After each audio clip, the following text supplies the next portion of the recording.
people. Just bear with me a wee second, I need to say a couple of things up here.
Right, how's all doing, people? So, I came across a wee video, and it's by a YouTube user called Flat Earth and a discussion between Flat Earth and a globe believer. So, loads of useful analytical points in this wee video here. This is not a personal thing about bashing people. I just want to focus purely on the content because, again, you know, appreciate that people get themselves involved and get into these positions, but sometimes it's not really useful if you're unequipped or you're missing certain aspects. So again, it's not about putting anybody down. For me, this is just always an opportunity to learn, and for us all to learn, myself included. And really, you know, needle down and needle into what's actually being said and discussed between people, and highlight some of the contradictions and where, you know, we could be sharper and actually, you know, hone in some aspects. So again, it's not a bashing video. This is purely for, you know, progress as far as I'm concerned. Because, you know, again, it gives us the opportunity to analyse and have a wee look and really understand the language and what's been said, and offered up as proofsies. Okay, so hope everybody's well. How you all doing? Fokker, good you're there. That's good. So you understand this is not about bashing you. You know, this is purely for educational purposes, and hopefully people can learn something from it and take away useful aspects so that they can then apply it in their own interactions in the coming future. So, hello everybody else. I see everybody there. So I'll come to the chat box once we start to progress and get through some of this. Right. Just wait a wee second. So again, no need for me to go into a big introduction. Obviously, you know, the first aspect is always to maybe try and establish some grounds with whoever you're going to engage with. Okay, so the topic of discussion and the categories and whatever else, you know, lay out your language, the words you're using, and really needle in so that you both parties are talking from the same page and not talking by each other with different interpretations of words that are being used. So, right.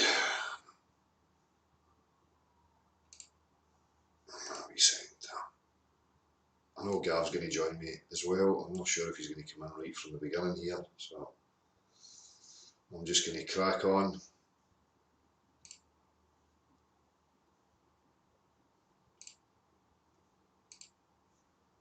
Should be showing. Yeah. Okay. Yeah. Is that out of the shot? No, yeah, that's fine. As long as it's not blocking your face or anything, we can work with it. No, I'm thinking with the And I'm just going to turn the volume up a wee bit on this part here.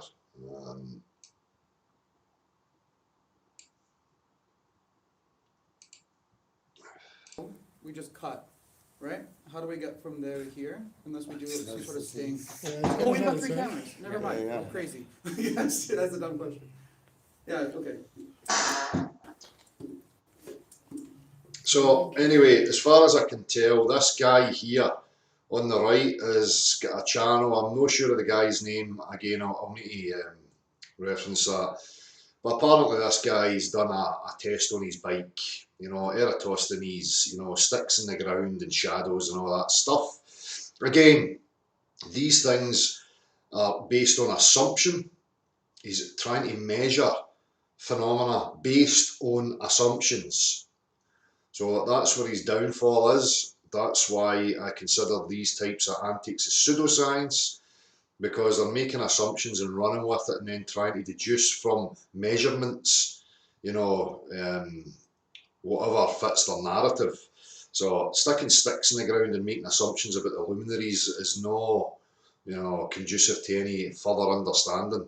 All people let him do is cherry pick to fulfil and, you know, feed his bias, the religious stance that he takes, which is a belief in a globular earth. Nice. Is that good here?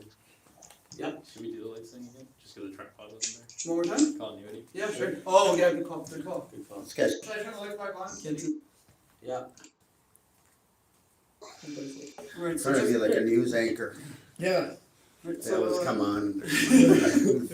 well, that's what this is for, is the backdrop of what we sometimes film as our. See, sometimes I wonder, you know, Flat Earth Fokker will obviously have his own ideas about why he's involved in these types of things, but sometimes what I wonder, you know, are people just on an ego trip? Are they looking for self-gratification and just to be somebody relevant and important, and will take the opportunities as long as it furthers their stature or subs or views? Because for me, it's a hugely important topic. This is massively important. It's the fundamentals. So for me, I take it as kind of irresponsible when people jump in for the wrong reasons, when they're pushing themselves in there for the wrong reasons, and it's not because they're fully empowered and understand the topic at hand. So, you know, I wonder sometimes if that's people's incentives. I'm not making the claim that it is Fokker, but sometimes it just appears that way to me. Magazine, just Yeah. our anchor show. That's what the backdrop is, really. The only real rules I was talking about before, is just let's keep the hate out of it. Let's just have a good Yeah. and civil conversation, and you guys can ask each other questions. I'm really just here as a timekeeper, so I'll inform you if 2 minutes is up, because that way we keep everything civil. Yeah, my main thing is, yeah, we don't cut each other off, and if we do, let us know, and yeah. For sure. That sounds good to me. Okay. Amazing. Yeah. So just to Who start. wants to start? Do you want to start? I don't know. I just, rock, paper, scissors. I'm not gonna start with a proof, I mean, just to kind of get warmed up Yeah. here, I mean, like, I noticed you have a science channel, but I didn't watch all of your videos, I just I watched won. So Yeah, I know, 84,000 subscribers, that's awesome. So, you know, right away, well, looking at words, he has a science channel. What does he mean by science? Again, for me, I would try and establish what we're actually talking about here. I would lay out the first principles that we're talking about the objective world. We would be understanding the etymology, you know, science, what does it mean? What are the subcategories of science? What categories in particular are we going to be discussing? And agree upon these things before we move forward. There's no point if you don't agree upon these things by moving forward, because you're not on a foundation of understanding, and it ends up we're talking past each other. Okay, so I just watched the one where you rode the bike. Yeah. So I came across that one that's, you know, I mean, proving the sphere Earth. What other kind of science stuff do you? again, putting sticks in the ground and seeing shadows doesn't prove anything. It's just a phenomena of a luminary and shadows being created by sticks in the ground. It proves absolutely nothing. Again, he's making assumptions that, you know, if you're in this position, you should be pulling him up on. You know, I watched your experiment, well, not really an experiment, your measurement, and, you know, it's based on assumptions pretty much, because he doesn't know what the sun is. He doesn't really know where it is, what it consists of. So he has to make assumptions. And then what he's going to do is he's going to set out to try and establish that his assumptions are true. You know, that's bias. You can't do that. That's no objective.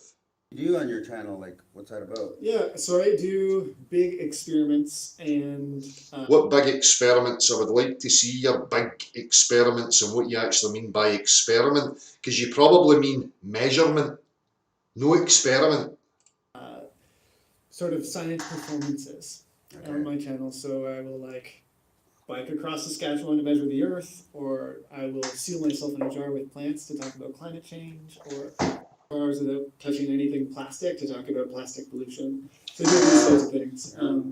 Sometimes it's fun, and often it's just stressful. But I gotta check them out. Those look really interesting. yeah, I took a look at some of your stuff too. It seems like, I mean, the Flat Earth community does a lot of different. They have a different approach to YouTube. It's like, So again, I would be stopping and saying, what do you mean by flat Earth community? You know, flat Earth is just a title that's adopted. There is no community. There is a bunch of people. There may be facets, you know, little cliques and groups who are communities. But you know, the topic of objectivity is not a community. It's not a cult. It doesn't belong to anybody. It stands alone as objective. lots of live streaming Yeah. and like tons and tons of content, right? Yeah. But like very, very up to date. Because if you don't, you know, stop that, you know, you're letting it be, you know, portrayed of, you know, a dichotomy, a flat Earth community, a globe Earth community, you know, two factions against each other. Again, you would have to establish with them here, this is not about communities, it's not about dichotomies. The singular objective world is purely that, singular. So it's not about debating and it's not about sides. Yeah. I feel sorry for you. I don't believe for coming to my channel. Did you watch the ones where I'm like swearing and ranting, or? I mean, sometimes, yeah, I've seen some of them. Yeah, I'm just me. Yeah. Like, you know, I just Yeah. whatever's on my mind, whatever my feelings are, and that's just what you get, right? No, it's fair. I mean, I think that's what YouTube is, right? Yeah, Like, it's exactly. this opportunity for anybody to upload anything. Exactly. And sometimes those views agree, and sometimes they don't agree with. Right, there's flat earthers that can Yeah. agree with each other, right? Yeah. So, Yeah, I mean, for sure. so why'd So you my- choose? Sorry, Highway 33. Why'd you choose Highway 33? So, yeah, I don't know if I can just get right into. Maybe, Yeah, let's do I'm just going to skip this bit because it's about the number 33 and why did he choose Highway 33 and, you know, conspiratorial. Used by whoever is. So what 33 is, like a lot of these, what we believe, like what we have come to realize are fake stories. Again, you know, Fokker using words like we. So he's denoting that he's part of some community or some cult or some clique. Yet he's sitting there singular, alone. Represent yourself, speak from yourself, your direct experience of what you know and what you understand. That's all you can do. You can't go about speaking for other people. Stories, news stories, a lot of these hoaxes, they code them with 33. He didn't get a chance to be. Like, But he didn't wait till that. But year it's to film one. it, You're right. Once you're like, oh, it's a coincidence. 2, 5 times, 10 times. But when I started looking into it, no, man, 33 came up so many times with stories that were fishy. I'm not saying like everyday story, like that's a real story. Like there are people who are 33. I see 33 all the time in my life. I'll look, I have 33% battery, it's 3. And then you investigate. When I start good number, it's a special number. We think that they let their, to discredit Highway 33 for the. Earther, I see a globe guy proving a sphere, and first thing is Highway 33. From what I'm trained to and what I've researched, is like this guy's a paid government agent. I wish I got paid to make that video, but I did not make a single dollar off of it. Yeah, and my subscribers wanted to ask you that as well, right? So, Okay, fair enough. I mean that's it, right? I mean, I believe you're intent, right? Yeah, So I mean, I'm not gonna sit here and say you're an agent. I watch your video and I go, this guy's not a paid shill. Yeah, you know, when I watched it. So Something I wanted to ask, I just wanted to ask each of you, what evidence do you have that the Earth is a sphere? What evidence do you have that the Earth is flat? And I don't want to feel like I'm putting somebody first in the narrative. Does anyone want to volunteer to go first? If not, we'll play rock, paper, scissors. I can kind of clarify that because basically the burden, in our eyes, the burden of the proof is on the globe. The globe is ridiculous. The burden of proof is on the globe because you were born into that. That's what your peers were telling you. That's what the education system was telling you. Now, regardless of whether or not you, in your own apathy, your own ignorance, you adopted that belief, once you move beyond that and you start to question it, the burden still firmly remains with the affirmative claim, which is a globe. Another reason why I hugely encourage people not to adopt some strawman cartoonery that represents a flat earth or depicts a flat earth, because as soon as you do that, you're then offering yourself up with a burden. So, again, for me, this is about sharpening the arrows, to be concise, to get straight to the point, to eradicate the nonsense that's put before us, and that is the globe. That's the claim that everybody was born into. So you wake up to the globe deception. Like we're right now sideways, fast, spinning faster than the speed of sound, flying 50 times faster than a bullet, water sticking to it. So what we learned is absolutely absurd when everything observable, testable, scientific shows a flat stationary plane. It's not moving, like our eyes or senses tell us we're in a flat stationary plane. So for me, it's not like, hey, bring up flat earth proofs. It's kind of like, you're the science guy, you know what I mean? So it's great. First of all, I commend you for sitting in a room. I don't think this is... right here, using the phrase, you're a science guy. Now, that's a subtlety in NLP. Now, I'm not saying it's deliberate here, but NLP doesn't have to always be deliberate. It can, set you up in the eyes of the onlooker, like saying you're a science guy, which automatically denotes that Fokker's not a science guy.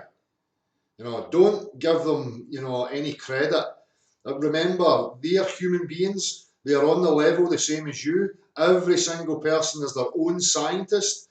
You have this, Fokker has the exact same tools as this guy has here in regards to your common senses, your senses in general. So he's no the science guy and Fokker's no the science guy. He's just a man, and so is Fokker. So that phrase there, shouldn't have been said.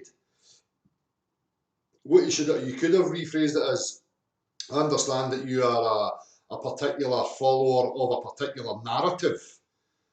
That could be it, but no, you're the science guy, because automatically, as I say, in the eyes of people looking, you're putting yourself down as not a science guy. Not happened in 2 years until recently. That science guy is actually up and say, we'll sit in the same room with a flat earther. Right? Again, science guys, portraying this image that, other people are the science people and you're no. That's ridiculous. This is like very rare. I think you're one of the first dozen maybe that I know of. So basically for us, it's like the globe is absurd. And when we look at the claims of the spinning globe, for me, it just fell apart. So that's why as a science guy, I'm here to be like, there's a lot of holes in the heliocentric, so I'm going to question you and push you on your belief systems on that, because we can't refute that we experience the Earth as flat and stationary. And we got to jump through hoops to accept the heliocentric system. Okay. Which is the correct stance to take. It's a claim that goes against all your common senses, all your experience, all practicality in everyday living. So it is an absurdity. It's a huge claim that is contrary to everybody's experience. So it heightens the burden even further. And that is the stance you should always remain in. Well spoken. So my perspective, being like having a scientific background. What do you mean scientific background? What does that mean, sir? Because I can measure anything. Anything at all. Does that now mean that I've got a scientific background? What do you actually mean by that? You need to pull them up on what they mean by a scientific background. Because, you can apply the word science to anything that you partake in. There's a science to you lifting a cup of tea up and taking a drink of it. There's mechanical aspects involved that can be analysed and looked at and understood and measured. So, what does it mean? Everything that we know in science from the last thousands of years focuses on the heliocentric model and the fact that the Earth is... Sweeping statements, everything is focused around the heliocentric model. No, it's not. Only looking up at the sky and making up narratives centres around that. all practicality assumes a level plane beneath our feet. We use Euclidean plane principles from construction to navigation and all other facets of our lives. So that again is a bold nonsense charlatan statement that's coming out of this guy's mouth here. The spirit. I mean, I think it's really easy for And what you should be doing is needling them and stopping them. What do you mean? Don't let him just run off, because already he's planted the seeds in people's minds that he's got some sort of authority when he doesn't.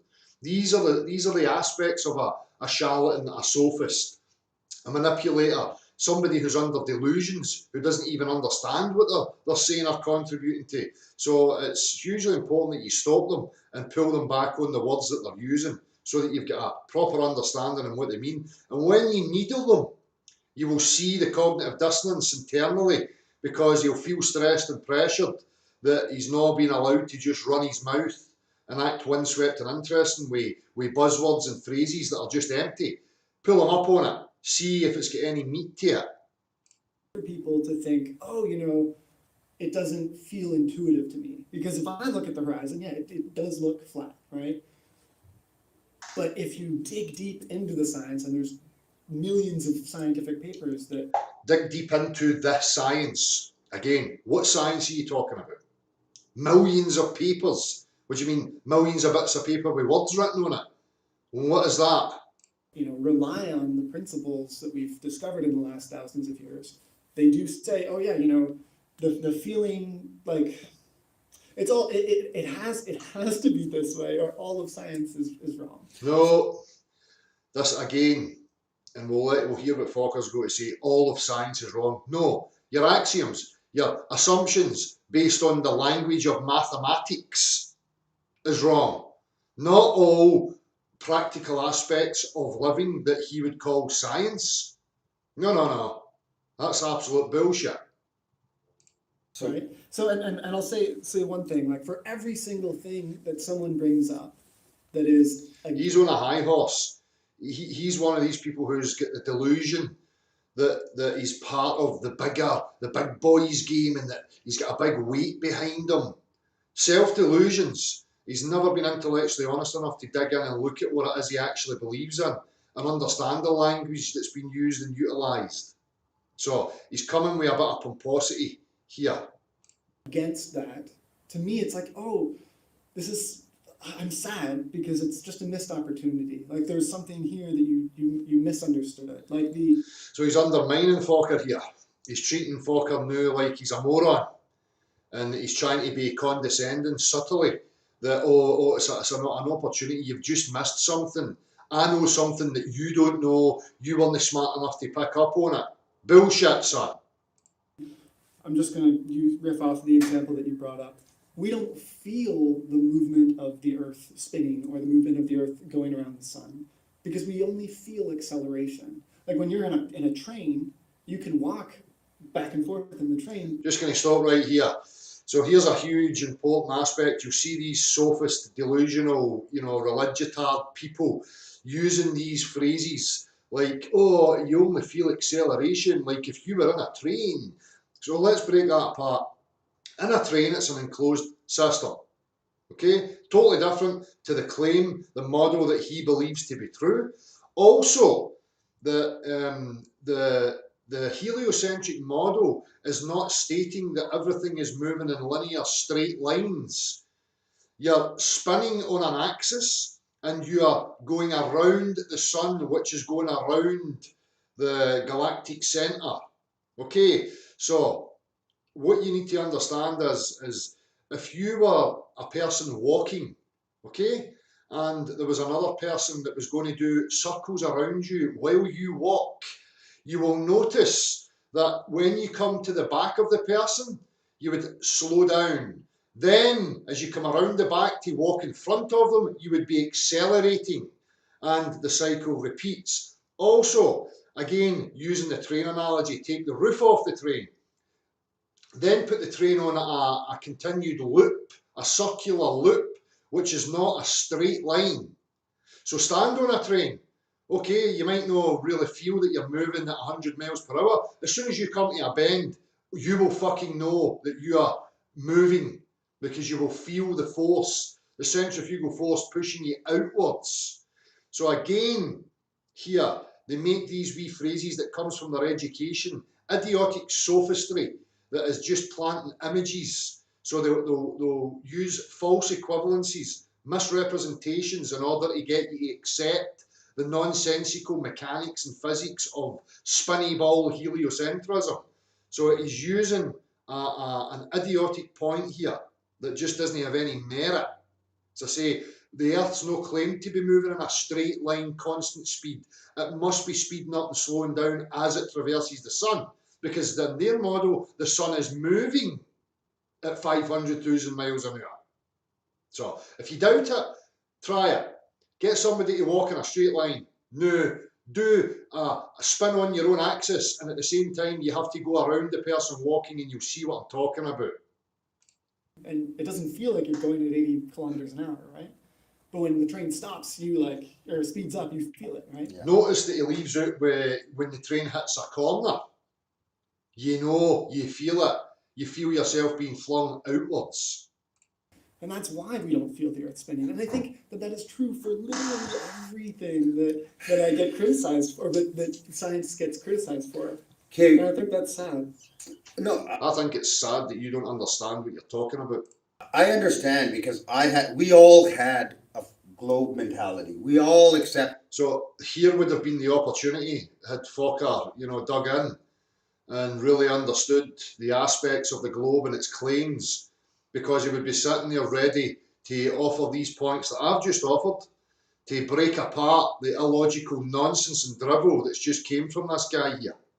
Did these like you're on a train, like you're on a moving car. We all accepted these analogies, but we're presupposing a sphere to begin with, a moving sphere. So now it's sort of like, well, being in a car is not scientifically identical to being in a space rock, on a space rock. We have to presuppose we're on a space rock spinning and flying, and then say, well, you don't feel it in a car, so you wouldn't feel it if you were on a rock in space. So I want to start from zero. Forget all of that, because that's not scientific. So let's start from the beginning. I landed on this plane. Again, we need to understand what you mean by scientific. You're trying to prove something, you're trying to measure something. What do you actually mean? That's not even been laid out here. So already we're lost in communications. It's talking past each other without any foundations being laid. Planet, whatever you want to call it. I landed here from somewhere else. My first instinct wouldn't be, and I know nothing about the world. Let's say we're born as adults, not even babies, because when we're babies, they indoctrinate that out of us. Sure. Globe. So if we're going to start from zero, and I talk with a lot of you guys, you're like, you're throwing away hundreds of years of scientific research and you're holding science back, but that's an appeal to authority. That's an appeal to science. So let's get rid of It's just an appeal to an authority, an appeal to consensus. It's not an appeal to science, because you've not established what the word science is meaning here between the both of you in this conversation. appeal to science. Let's empower ourselves as individuals to start again, because everybody here is can be a scientist. Measurable. Well, that should have been said at the start, Fokker. It's good that you've been paying attention in certain aspects, but it's been misused. Observable, testable, falsifiable. That's the scientific method, pretty much, right? No, that's not the scientific method at all. The scientific method would be to look to prove a phenomena, its cause. What's happening right now with people is that they're just measuring phenomena and then making claims and assumptions about what that cause of that phenomena actually is. So again, a misunderstanding, not really digging in and knowing what you're talking about or what he's talking about, just leads to these dysfunctional, discussions. Nothing about the heliocentric system is those things in objective reality. So what we want to do is let go of our appeal to authority. Let's just say they're lying. People will say, no, you're conspiracy theorists. The lie is too big. Let's leave all of that out and say we want to start again. We don't want authority. We don't want to appeal to science. We don't want to appeal to consensus. Let's start from zero. We're on a sphere. Where's the curvature? We're moving. Where's the scientific evidence? Every test scientifically done to prove motion of the Earth has failed. Yeah, that's not true though. It is. Well, can name me one. the motion. Okay, the Foucault's pendulum. That's been debunked. Okay, so this is a great example. See, here again, it's not really conducive just to say that's been debunked. Let him say what he's going to say, and then I'll offer up, obviously, the obvious nonsense of what he's just about to say here. Again, where I think like it's sad to me because I do totally agree with a lot of what you said. Keeps appealing to emotion. Again, this is a subtle NLP, keeping appealing to emotion. It's sad to me. It's sad to me like he's a intellectual superior, and you're just confused, Fokker. That's the message he's portraying here when he's saying this. I mean, science, is a process, and it is this thing that we shouldn't. What's the process? Trying to prove the cause of a phenomena or measure a phenomena? What are you talking about here, son? Appeal to authority. I agree to that. To a certain extent, we should be able to understand what's happening. But also, like, if that's the case, if you're not going to appeal to authority ever, then we need to be doing these experiments. And it's Experiments, measurements. really simple to do the Foucault pendulum experiment. The experiment, for those of you It's not an who experiment. don't know, it's just I actually just 2 weeks ago spent 28 hours under a Foucault pendulum for one of my videos. So Which this one, is where? in Tacoma. Okay, I didn't know they had one there. Yeah, it's Trying again subtly to lean with his superiority. I spent 28 hours under a pendulum. What a moron then. there.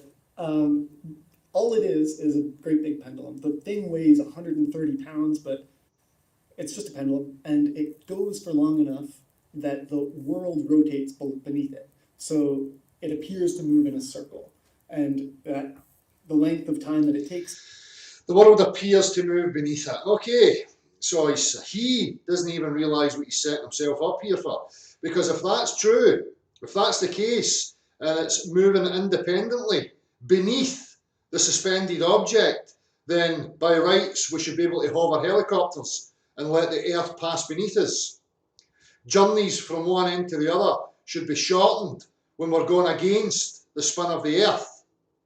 Because just like on any other moving platform, you may be moving relative to the platform until you leave that reference point.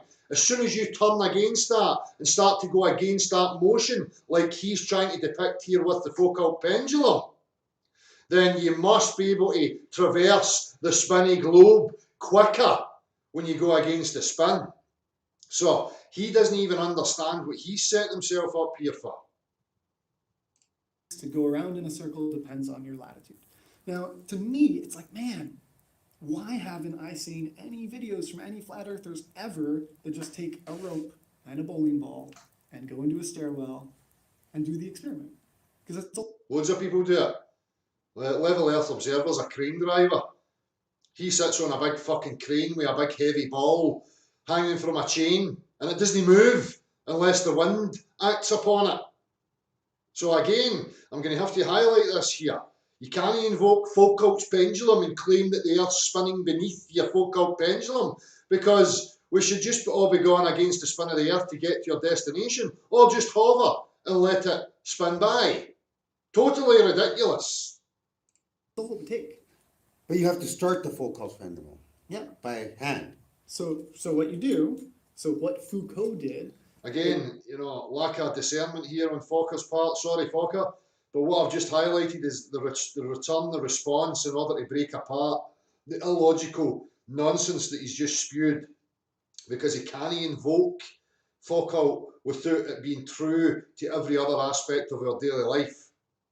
Is he took a very heavy ball and a rope, and he attached it to a string, so it was mounted, so there was no motion, and he still made the room very still, and he burned away the tether, so that the ball fell. So no one touched the ball, it just burned away. Does that make sense? Okay.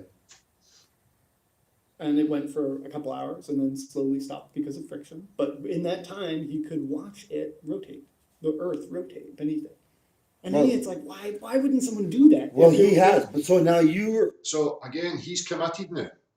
He doesn't understand that he's put himself right in a corner. He's checkmated himself. He's claiming the earth rotates beneath a pendulum, but nothing else. Don't think so. You're fucked. This is where he should have jumped on him, Fokker. You should have jumped on him and ended him right there and then. Broke apart his delusions. Science people are blindly believing that he did that. We can't verify that. But we It's not about verifying what some guy done a few hundred years ago. It's understanding what their claim actually means. Okay? And then showing a mirror to them and how ridiculous and retarded it actually is. can verify that by doing it. Okay, so Like someone in Vancouver actually did that experiment on a YouTube channel maybe it was in Victoria, but anyway, someone from BC did that. okay.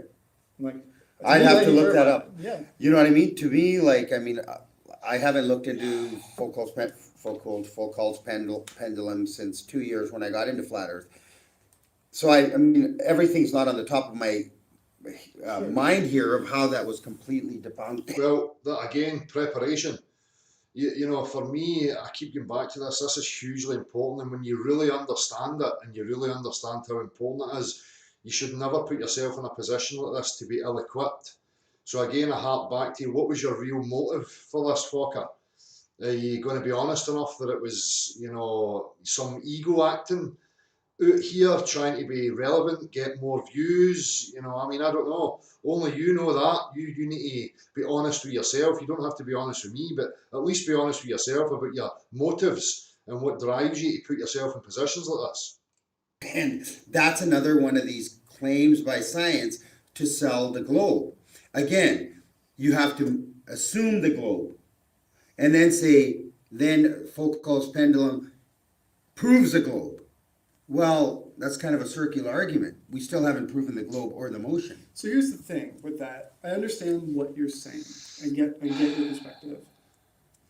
The thing is, we have all of these observations, like the sun rises and sets, and the moon, and the stars, and they all go in the same direction. Mm-hmm. And all of these things over time add up that we have two options: either the world is spinning, or everything is around the world and moving around the world. Right? Yeah. Those are the two options. You have to test it. But you can't get to these things tangibly in 3 dimensions. They are irrelevant. You have to make assumptions, which should be pointed out to him again. And I'm pretty sure Fokker has used stuff that he has learned, that nothing above you gives you measurable proof of the shape of the earth beneath your feet. Right? So whether or not you're testing it from either perspective, you could do the Foucault experiment to prove one or the other. Right? Just get a helicopter and hover it above the ground and let's see the earth spinning beneath it at 1,000 miles per hour. Why don't you do that? Does that make sense? Yes. So it's not like you could go into the Foucault experiment thinking it is flat and I can prove that using the Foucault experiment. But is that enough for you to accept the heliocentric system? I mean, it aligns perfectly with the heliocentric system. We got to So jump. he's telling you, it aligns, it gives biased confirmation to a presupposed assumption. That's what his words are here. Again, you need to be sharp enough to pull him up on it. Through hoops, right? No, you To don't. accept it. It's just a bowling ball and a rope. Exactly. A bowling ball and a rope do not prove outer space, 2 million mile an hour movement of the earth. But so here's the thing, like, how many of those experiments do you need to see? Just basic ones. It's not an experiment. Hanging a ball and pushing it and watching it swing proves absolutely fuck all. It's just a phenomena of a weight and momentum. And you could probably measure that. That's about it. Water sticking to a spinning rock. So what about comets? When you like Water sticking to a spinning rock? No. It's not just water sticking to a spinning rock. What about the structure of liquid? How liquid behaves, what its characters are, you know, and lay out the understanding and the observed phenomena of how liquids behave when they collect into bodies and gather, like, you know, taking the shape of the container. The surface always been in equilibrium, finding its lowest potential energetic state, which is a horizontal equal line, because anything other than that would require an untold huge amount of unknown energy to make that so. look at through a telescope and you see a comet. Looking up does not answer questions about the ground I stand on. Okay, so What you should ask them is, can you give me some measurement of earth curvature by looking at the luminaries above my head? Because he doesn't have anything. Again, he's just going to jump to assumptions and sophistry and mental gymnastics. okay, let's. You know what I'm trying to say? Right, right, right. So, but the thing about an argument like that is, I think, defeatist in It's not an argument, it should have been posed as a question. a way, is that like there would be no way to satisfy your proof for that, right? See, now he's just dismissing that he's been unreasonable. The Fokker's been unreasonable, although he's touched upon a hugely relevant point, maybe not articulated properly to really drive it home to him, but he's now just dismissing him. How could I prove that to you? Exactly. So that's our point. I mean, like, I could show you pictures of Earth with water sticking to it, but you'll just say that that's fake, right? Have you looked at them and studied them, and you Yeah. have decided Yeah. that they're real? It's not about just saying that they're fake. You know, showing somebody an image is not measurable. It's not something tangible. So it's irrelevant. Because if he agrees that it is measurable and relevant in some way, you'll ask him how he measured it. You know, what's his experience of this? And does he now accept any other video and images as measurable of any other phenomena? I highly doubt it. So it's a total irrelevant point. Real. I have. Okay, I used to believe they were real. Yeah. I looked at those and I'd be like, that doesn't look right, but it's NASA, it's billions of dollars, it's scientists, it's people smarter than me, Earth is a ball, and those are real pictures from wherever. And then I found out, then I heard in my head, because my gut told me there was something off about those pictures, but I believed them. And then when it was like, when I got permission to look at them as being fraudulent, I'm telling you, I went there and I studied it, and it took me hours, and I was just. So we're getting into wasted breath here that doesn't have to be, you know, wasted. Just establish with them right there and then, is that measurable? You know, an image, would you accept that as measurable, you know, understanding of anything? Shocked when I actually looked at him without that filter of it's science and it's this and that and it's a lot of money. When I actually looked at him, I go, there's no way this stuff is real. Yeah, I would love to sit down with someone at some point, if you wanted to. Seriously, I would love to sit down and be like, let's take the photos that you. Come and sit down with me, son. We don't need to invoke photos that are no photos. They are images. So don't think are real, and let's discuss the aberrations and the like pixelations and all of those issues. Well, people have put them into Photoshop. Flat earthers have. Okay, I would love to discuss that though. Like, I've built a digital camera. I know how light and cameras work, and I know how Photoshop works. I know how that stuff. well, he knows all about light now. He's building digital cameras. Smashing, wonderful. On a phone? Pardon? Would it work to look at them on a phone, or would that? Well, we can quickly pull it up. Have you seen the one NASA Make Up Your Mind? So now we're getting into a waste of time about images. So I'm just going to skip this wee part here because I'm not interested in nonsense talk about images. It should just be skipped away from. Maybe. Yeah, of course.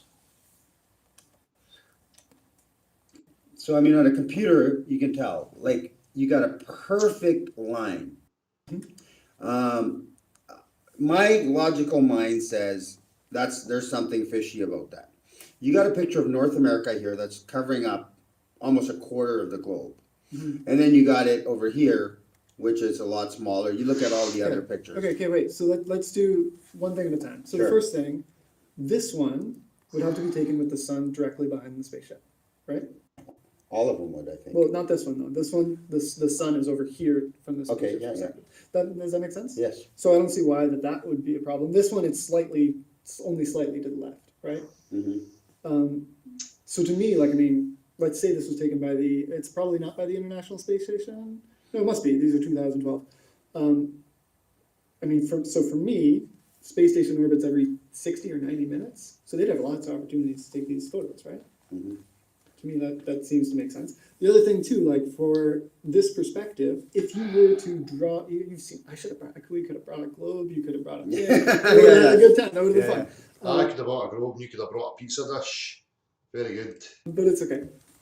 If you look at it from a globe and you turn it so that the North America is facing you, it looks bigger than when it's over here, right? That's just because objects like this appear smaller than, when the pin jump through those hoops. I did all my life. I jumped through those hoops. Yeah, but And then I realized I don't need to jump through hoops. so here's, I mean, I think we can. Okay, can you explain the perfect cutting perfect circle, sharp circle. I mean, they have Circle. extremely high res images, of course. like- Okay, let's just say those are real. And let's just say that you believe the International Scam Station is real. I've never heard that. Funny. Where is the 360-degree view? It's basically like a movie set. It's irrelevant. Again, invoking people who are offering images. Again, here would be a perfect opportunity if you're going to bring up the International Space Station to bring up physics and our understanding of tangible reality and how they claim that the Earth exists in a medium that is a vacuum and there is no containment between our pressurized system and the vacuous medium, which is totally contradictory to all practical applications in our everyday existence. No asking people to take 360 images because you're setting yourself up there as an acceptor of an image. What if they turn around and fulfill your request? Then where does that leave you? You have to be strong on these points. Images, especially ones, remember, first and foremost, reality's first. No images on a screen. These guys are not going to do a $300 billion a year with a. If you research that and you found that What I out. would think is my first thought is, the exposure would just show black. Show us anyways. $50 billion a year of taxpayer money. No, I mean $20 billion. NASA, Yes, half but $1 billion of Canadian Space Agency, our tax dollars. Just show it to us. But I know I've seen spacewalk photos and spacewalk footage where it's just black in the background. Well, I can show you Superman images and the Nessie and whatever else. I can show you a friend of mine entering a time machine, and then I can show you him in the fifth dimension, if you like. And I can show you all that on video. So it's a total mute point, and it should have been hammered right away.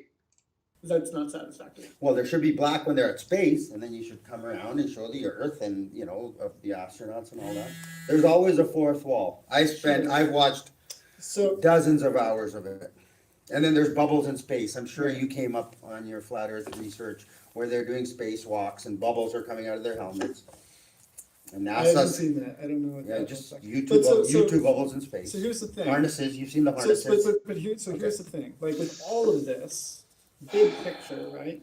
Like, I feel like I could always sit down with someone, like having a scientific background, like having an education in science, and He's saying it again, trying to stamp his authority and his stature, having a scientific background, having an education in science, no laying out what he's actually talking about here. Fokker, you're just allowing him to run away here.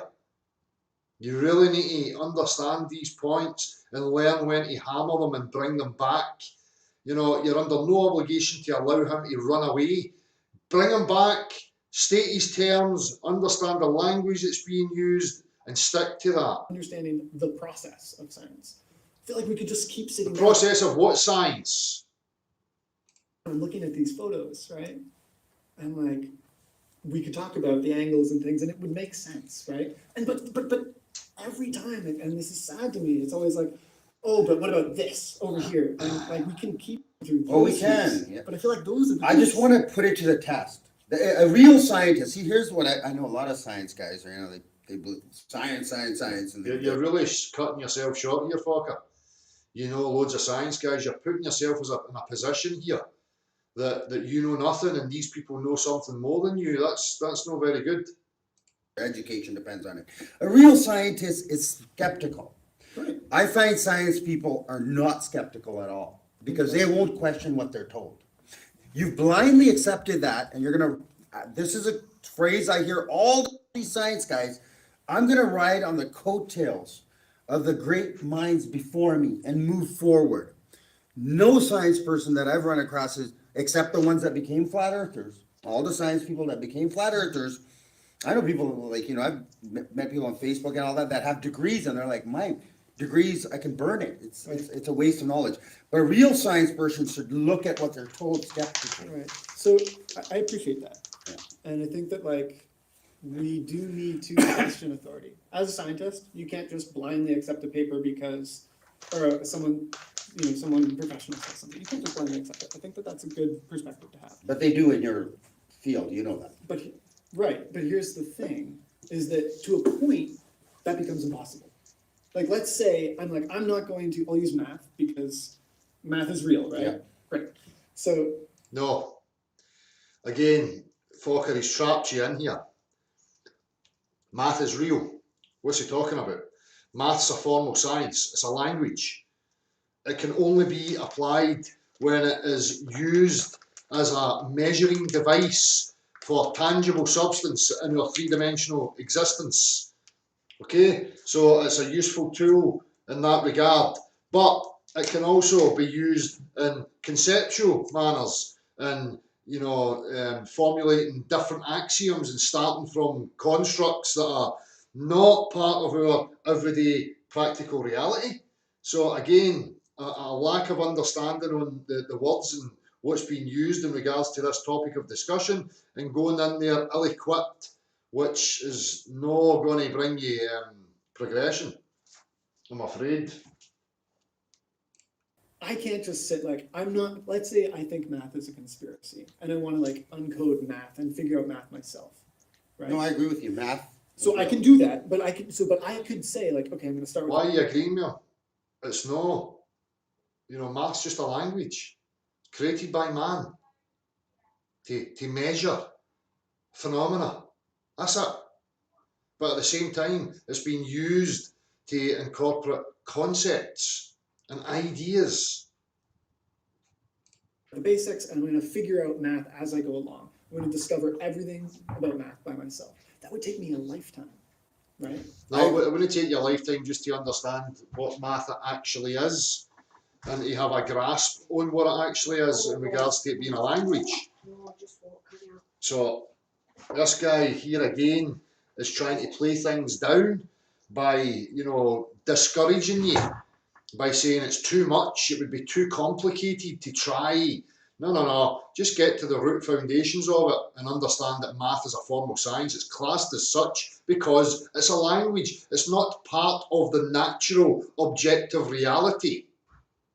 Math is not an entity that exists with dimensions. Agree. So 1 + 1 is always 2. right. That's arithmetic. If I believed that math was a conspiracy, I know you don't think that, but if I did, it would take me a lifetime to get as far as figuring out calculus by myself, right? And it's the same thing with everything. Again, calculus, part of mathematics, we've spoke continually about these aspects and what calculus actually is. I can't, figure out rocket science and then also go and figure out how the human body works. I can't believe that if I think it's all a conspiracy and I can't trust anyone, then I'm not. Should be stopping them here and saying you're using misrepresentations and false equivalencies and all sorts of illogical garbage here, because the different fields of expertise and pursuit and what he's just referenced are in regards to three-dimensional tangible reality that can be quantified, measured. I'm not going to get very far on my own. But what if We have to trust someone at some point. No, What? you don't. Again, he's breeding apathy and ignorance here. You don't have to trust anybody. You do not require to have beliefs on anything. If you want to know something, you experience it for yourself. Then you can walk a walk of understanding and experience. There's never a situation where you require somebody else's word on something. You can take information that somebody offers you. Mount Everest's real. Oh, okay, that's fine. You don't have to incorporate that into your being as a belief. You can take it and suspend it there. Okay, somebody's offered me information. There's a big lump of rock sticking out the ground over there. I think one day I'm going to go and have a wee look at that for myself. So, they're very sneaky in their own bias. These religious people, these disciples of particular religious dogmas, to try and bolster their own internal certainty. So just be aware of that. if you're building a house, would you buy a house right now that was built on styrofoam? They didn't pour concrete, and I say, here's a great house. It's built on styrofoam instead of concrete. Would you want to buy that house? No, but I don't think that science is built on styrofoam, if that's your part. Well, you think. Here, it all comes up. I don't think. And you're right, math, we don't look at because Again, I don't know, people, it's monotonous, but he's just been allowed to use the word science and they're talking past each other. The people that are watching are no learning anything new. All you're getting is an image of this guy and this guy fulfilling their confirmation bias. You know, even the people on the globe side that are looking for confirmation bias, they're no learning anything new. They're just having their beliefs reaffirmed by his own internal bias and his lack of understanding on the language he's actually using. I use math in my life. It's tangible to me. I run a business, I gotta do accounting, this and that, bookkeeping, I gotta make change. Math is real. Here's the problem with math, and I don't know if you've heard of this. Substance is real. Attaching a language made by man is not real. The substance is what's real. One apple and another apple is two apples. I gave $1,000 every day to the BCIT broadcasting department. $1,000, $1,000, $1,000, $1,000 on a piece of paper. At the end of the week, I gave $7,000. The math will be correct 100% of the time. The arithmetic will be correct. The arithmetic, because you're using a system of numbers that are attached to actual tangible substance. The substance was there first and foremost. But that piece of paper is not reality. They never got $1,000 a day from me. That's money. That's a problem with money. No, again, so the equations, the sun's, this is happening, and this many light billion years away, that's all on paper. That's what I'm trying to say. But it's not too, right? Like we can talk about Eratosthenes' experiment, right?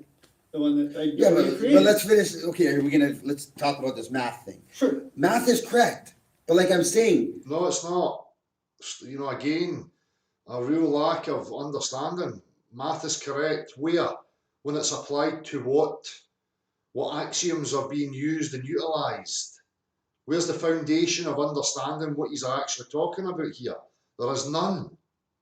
The math doesn't necessarily equal reality. If it does equal reality, it can explain reality, but it can explain phenomena in reality. It's not explaining reality.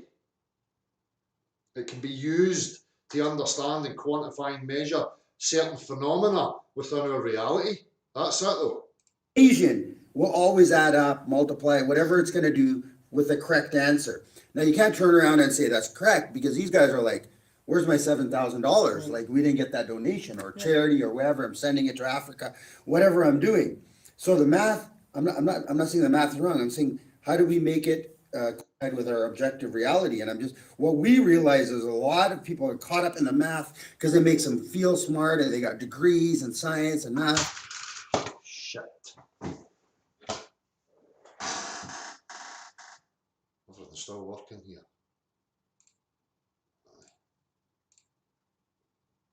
Kind of stuff. Well, pseudoscience and scientism is different than science. Theoretical science. Let me just hear that again. Pseudoscience and scientism is different than science. So we're just using phrases now. And you're not laying out, you know, that's not conducive. There's no progressive strands of conversation happening here.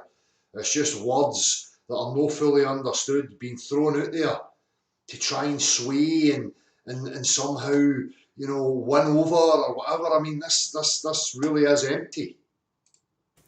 Theoretical science is that's all it is. It's theoretical and it makes people feel really smart and it's not testable, not observable. It's only on paper. So there's very few fields of science that aren't testable, right? Like there's very few, like that's what science is. Should be testable in physical reality, not just on a paper and equations and a pen and paper. But so if you look at like any of the reasons that scientists believe that the Earth is a sphere, it's because of an experiment, right? Like someone had a hypothesis, they were like, maybe What was the experiment?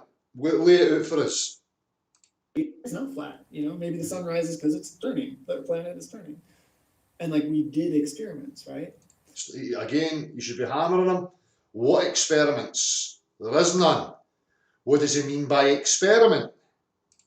And I mean, it's one thing to be like, oh yeah, but those experiments might have been faked, right? But if that's the case, then you should go and recreate. No, they're no actual experiments, they're observations of phenomena, not proof of cause. That's missing. Experiments. And I mean, We should. and I've been doing that, right? And then here's the thing, like if I redo the Eratosthenes experiment, and I use sundials to show that the Earth has curvature. No, again, here, Fokker, you should be hammering them. Let's have a look at your Eratosthenes experiment, misuse of words and language. You're making assumptions that are there to fulfill a bias, a narrative of your presupposition. I'm going to start by assuming it's a sphere, and I'm going to make observations fit my bias. Then the next thing is like, oh, okay, but like the sun is really close, right? Exactly. And There's so, a flaw in that experiment. Right, so I can test that. And You I did assume- test that, right? Oh, I went I and missed that. So I've done it a couple ways, actually. One of the simplest, I think the best way, is to just hold a golf ball up when the moon is in the sky. Oh, Okay. for fuck's And sake. you'll see, if you hold them, like, This guy here is an absolute moron. Total and utter moron. What is the sun? What assumptions are you making? Oh, here's my scientific experiment, hold a golf ball up. Wow. in line with one another, you'll see that they have the same shadow on them. And that is because the sun, the light from the sun is parallel to the moon and to the ball in your hand, because it's so far away. But you're assuming, again, because it's so far away. But Listen to what you said, because it's so far away. Right, That is but- not verified. but I just tested it, right? So if No, you need to measure it to test it. okay, so That's not scientific. I'm No, sorry. That's not no, scientific at all. But I think you're He's observing phenomena without an understanding of the cause of the phenomena. He's just making assumptions about the luminaries and again just tying it in to fit his religious bias. misunderstanding what I'm saying. So No, let- you misunderstand what you're saying. You don't even understand what you're actually saying. That's your problem here. let's say that I assumed that the sun is very close, and I could test it, right? And I could test it. How can you test assumptions on unattainable things that you cannot get to in 3 dimensions? It's purely a visible phenomena. That's nothing. You don't get anything from visible phenomena and making assumptions. Again, Fokker, I hope you realise and you really dig in and learn what's been offered up here, because you can utilise it in order to shut sophists like this guy down immediately. The same way. Yeah. And Neil deGrasse Tyson said the experiment will work. Okay, no, that was a misquote. Have you heard it? I feel like So we went from agreeing not to appeal to authorities to now invoking what Neil deGrasse Tyson said. Another irrelevance. Neil deGrasse Tyson, the flat Earth thing is totally a misquote. I've seen that before. For sure. You've heard him say that. Out of context. Who gives a shit about the actual quote? No. Yeah, but anyway, let's. Okay. Neil deGrasse Tyson is. I mean, I'm not gonna argue. Exactly. Okay, so I'll just keep it. But in that you got as a science guy, you got to admit it'll work both ways. No, it won't. It won't. So if the sun is really close, It's not about working both ways, it's about pulling him up on his assumptions. is the moon a like actual celestial thing in your model? We don't know what it is. I can't make Okay. to a claim what it is. If I don't have a model. okay, so if the moon is really a moon, You don't have a model, Fokker, yet. You found it difficult to understand the last time you were on the Hangout why I had a real issue with people and offering up models. But yet you've just stated it here. So I don't really know what's going on with you, sir. which I think is, I mean, I think is a reasonable assumption. Why is it a reasonable assumption? Pull them up on it. Why are you making assumptions? That's no honest, that's no sceptical, that's no conducive to progress of knowing and understanding further. You don't just make guesses that fit your wee story. If you look at other things in the solar system or whatever, we can test that other ways. But if you did this experiment, light from Stop calling it an experiment. and the sun was close, you would expect that they would have different shadows, right? Yes. And so I did the experiment, and what did I find? It's a measurement that you're then taking and making it fit your story, interpreting it to fit your story based on assumptions. Religious crap. clutching at straws. I found they had the same shadow. So in that proved that, or test that proved my hypothesis. They were far away. No, it never proved anything. I could, but here's the real thing. What I wanted to say 10 minutes ago. I know we like it's good. We're No, having, this is good. It's very cordial. It's no good. It's an absolute shambles. But here's the thing, like I could always do one more test, right? Like I did the Eratosthenes experiment. Then people were like, oh, but the sun's close, and I tested that, and they were like, oh, but I did another way, and they were like, oh, but the light doesn't work as we expect it to work, or doesn't. We don't understand light, and it like These are refracts. comments Yeah, underneath? yeah, yeah. Okay. And it's like, okay, well, I could test that, but you know what? Then I would get another comment that would be like, oh, let's test that, and these are the hoops that people are jumping through. And to It's no me, hoops, it's because you don't have a grasp on the phenomena, what it actually is, where it's coming from, its real position. That's why. Get back to here, the actual reality that is right in your immediate 3 dimensions, that's tangible, that can be quantified, that can be understood. but you mentioned people jumping through Yeah, hoops, yeah. and to me, it's like, man, like we could always, if you really want to, believe in something, then you can always throw things like flies in the ointment to try to. Exactly, which is what you're doing, son. You're a sophist charlatan to your own self. I'm not going to make the claim that you're doing it deliberately, but you're deluding yourself. Get to there. We're not trying to do anything. Do you think I wanted to wake up and be a flat earth? Yeah. We want to wake up and be ridiculed and name called and all So- of this stuff, right? Yeah. Like nobody asked for this. I went into solitude for a month when I realized the earth is flat, and I've been lied to all my life and speak up about it. And still there's people that are hiding. There's so many closet flat earthers. So it's from when I experience the sun and you experience it all my life, this is one thing I didn't believe. I'd look up at the sun and the moon and I'd be like, I think science got it wrong. But then I would justify and say, no, they know it's 93 million miles away and it's 250,000 miles away. So big, and that's why it just seems like it's here. So they got me doubting my senses. Now, I mean, if you honestly want to say you can experience the sun, feel the heat, observe it there, it looks local, but we want to give away all our power and reasonable, logical thinking and say, no, it's a burning ball of all these gases, 400 times or whatever the size of this earth, and it's 93 million miles away. I don't think we need to do that anymore. Like we have permission now in 2019 to question that story and trust our senses again. And I mean, I don't need to accept that I'm spinning faster than sound, flying 50 times faster than a bullet, and then chasing the sun at 2 million miles an hour. And I don't even feel it in the slightest. And it's not one direction. You talk about a train, that's one direction. So we got to spin, we got to wobble, we got an orbit, then we're chasing the sun, and then the whole solar system's flying through the Milky Way. That's like 5 or 6. You should have brought that up back at the beginning when he was talking about going in a straight line on a moving train. You can reword it and really hone in on it and use it as a weapon against what he offered you.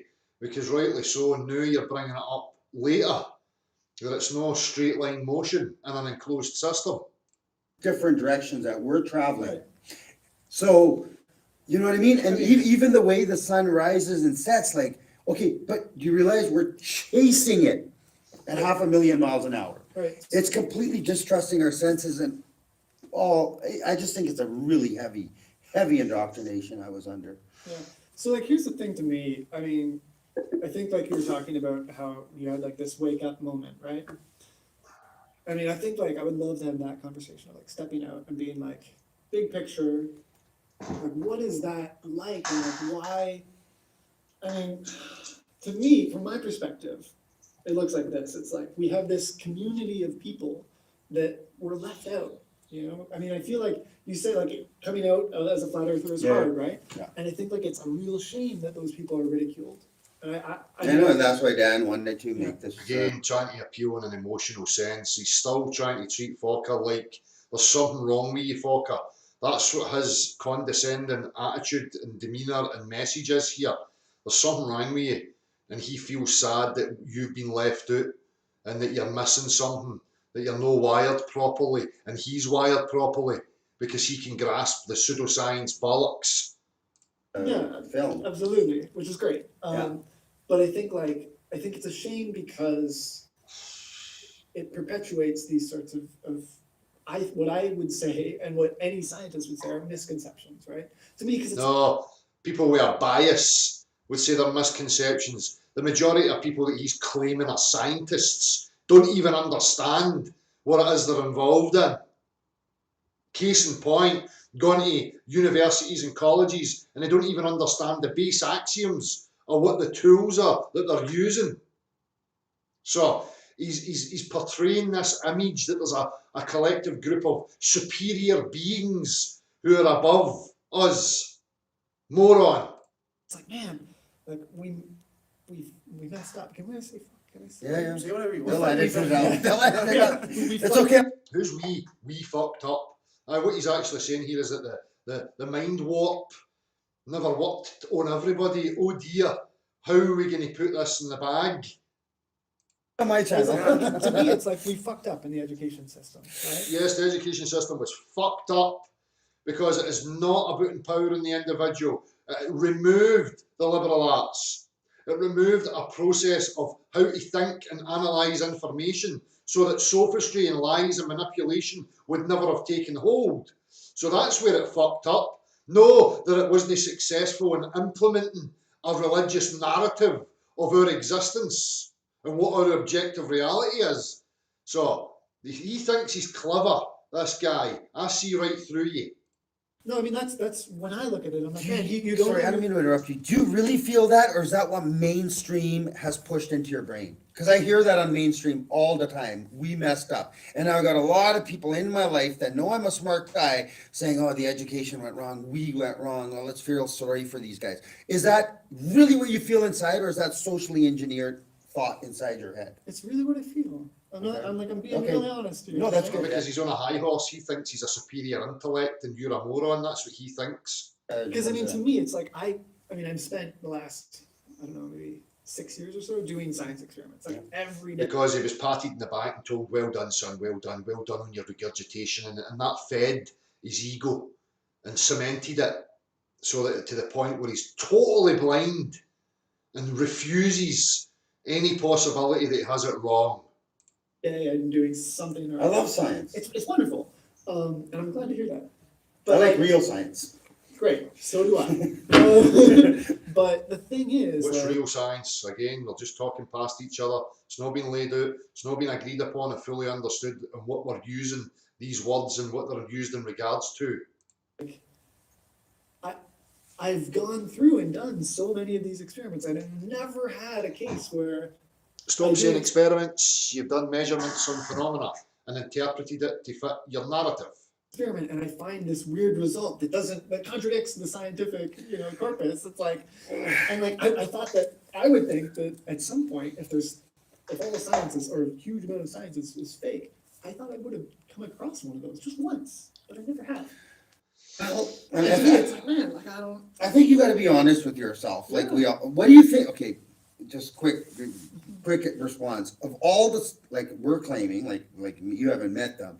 A lot of people with science degrees, engineers, scientists, physicists, astrophysicists, are coming out, academics, but of course they're not pushed on mainstream, are coming out and saying, yeah, I was lied to. Now, are you going to say these got a science education and now we went wrong with It them? doesn't always have to be lies either. It's misunderstanding. There's some kind of psychological issue with them giving up their education and turning their education? Or are you saying, well, hey, if there's even, let's say, 10 of these scientific type of minds that have turned their back and said, wait, hold on, let me re-examine what I learned in 8 years of university or 6 or whatever, and 12 years of my career, or 10 years of my career. Let me take another look at it. Now they're like, oh my God, my life was a lie. What do you have to say to them? Or would you be like, hey, if these scientific minds really questioned what they were told and came to this conclusion, maybe I should do the same thing? I mean, so again, going back to like the question of authority, right? I think we can't possibly experiment and do everything from scratch. And I'm going to agree with the I'm going, if, unless I am shown some sort of miraculous evidence that is, extraordinary evidence for So he's extraordinary. not a direct realist. He's quite happy and content to be a minion and part of a cult, regardless of how delusional the beliefs and inconsistent the beliefs are. His message here is he's quite happy to go with the cult that he was born into. Extraordinary claims. Unless I'm shown that, I'm going to keep believing in the scientific consensus on issues, right? Well, at least you And so- admit so- to believing it, right? You said the word Yeah. believe. Yeah, well, I mean, It's a belief system. so it's interesting. Scientism is the biggest religion on earth right now. Avoidance, because he doesn't want his ego taking a dent, and he knows Fokker quite rightly pointed that it is a belief system. It's taken on faith, denoting that he is a religious man, a man of faith, a man that takes things on hearsay that he has never experienced. So he's not a direct realist, he's not a real skeptic, he's not interested in establishing what is objectively true in his immediate experience of reality. He's quite content to go along with a dogma. Yeah, I mean, I think that is an interesting word, and I don't really agree with it, but You used it. I mean, there's a difference. We have to take some, sorry, I don't, we have to take somebody's word. He's always trying to maintain the upper ground here, the intellectual high ground that he delusionally thinks he has. Is 93 million miles away. We don't Or we can observe test it. You can't. You need a measuring tape. You cannot test it. Anything else is not scientific. Okay, wait, so let's say, Or you need a could use- laser. You could use parallax, right? You Do you know how probably parallax could. works? Yes, You I know. could definitely use parallax works, because I could, if I knew Still the based on assumptions and what it is you're looking at. distance to my thumb, I could find out the distance to the door in this room, right? No, not through just vision, not just through a visible. He would actually have to physically measure the length of his arm from his eyeball to his thumb. And then the same from the thumb to the door. I know what parallax is. I don't know how to use it to measure. I mean, but I'm just saying, that's math and geometry, and it's available. And Math and geometry, again invoking these words. Again, Fokker, you could pull them up. What do you mean by geometry? Let's have a look at geometry. Let's have a look at the assumptions that we use, the geometric applications, the tools that we utilize and use in everyday reality that comes from planar geometry. That's the fact. People again going about measuring the earth. It's been done. We utilize tools that only work on level principles, not curved surfaces. They don't work. Case in point, we look at something like this. You look at the graphs, you can see the geometry that's being assumed.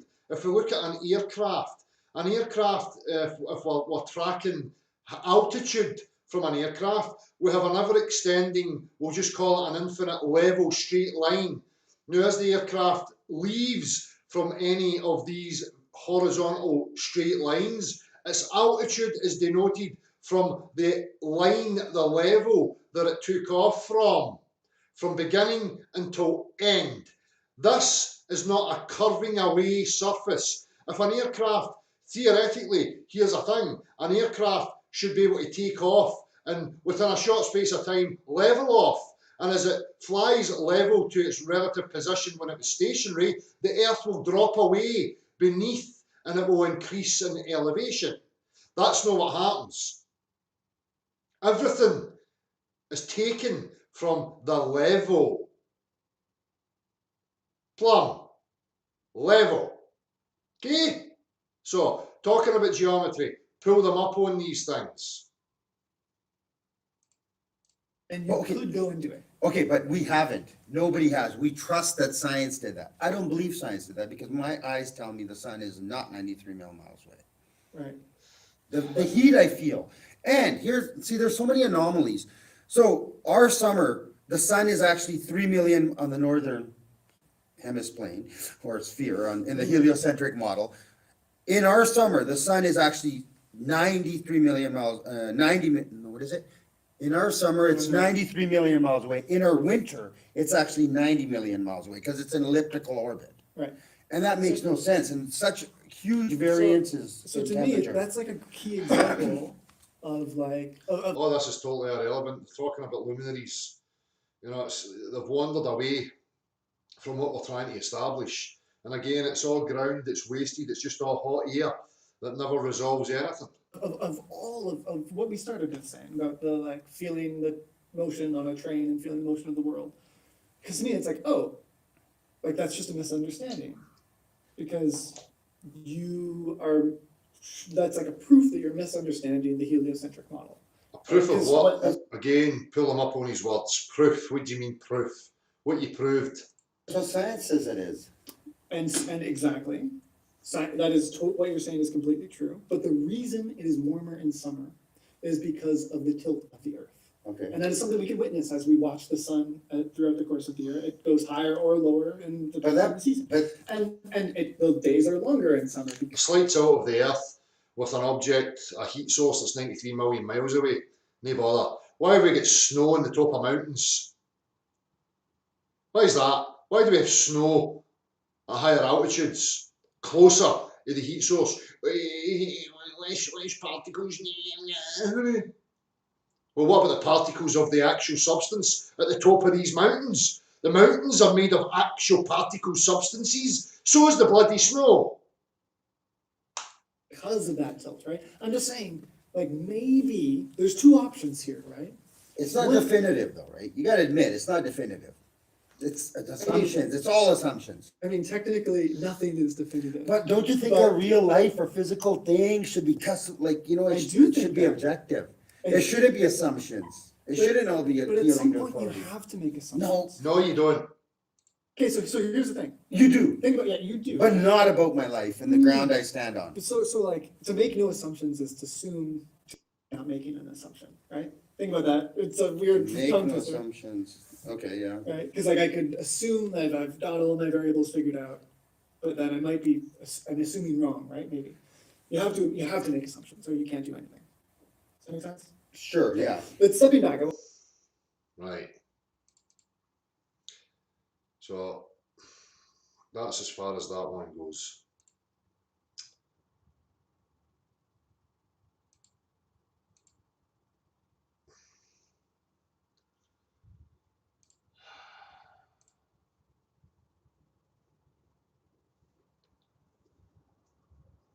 So I don't know what's happened to Gav. Oh no. Sorry Gav, I've sent that link to the wrong place. Fucking what a moron. Apologies Gav, I had another caller opened up and I've just pasted it directly into that one because I thought it was you. Hopefully you're there and you can come in and join me. Discuss it further.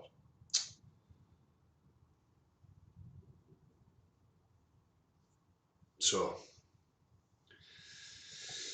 I'll wait a wee minute, see if Gav appears. What I'm going to do right now is I'm just going to nick to the toilet quick, so I'll be literally 2 minutes, people. Just bear with me a wee sec.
Right.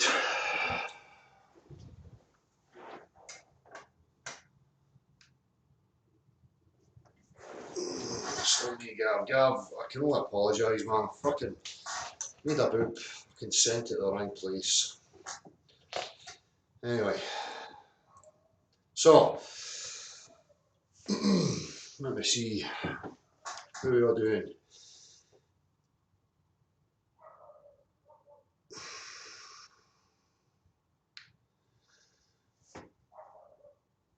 So you can see here, there's a lot to be learned in regards to interactions.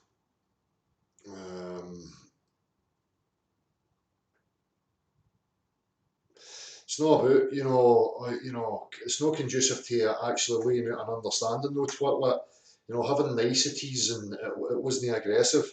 The only reason it's aggressive here is because I get sophists and people that try and antagonise, and I have a very short fuse for that. But if people can remain objective and speak openly and with integrity, then there's never any reason to go there. There's nothing wrong with confronting people in regards to the language that they're using, and pulling them up on their reasoning processes and establishing, grounds, first principles, what we're discussing, what the words mean that we're using. There's absolutely nothing wrong with that. Confrontation and an interaction does not always mean that it has to go to violent ends. So, just being nice, it's not conducive to progress, because Fokker's not learning anything and the other guy's not learning anything. They're just both sitting talking past each other without establishing what it is that they're even involved in. So, whatever.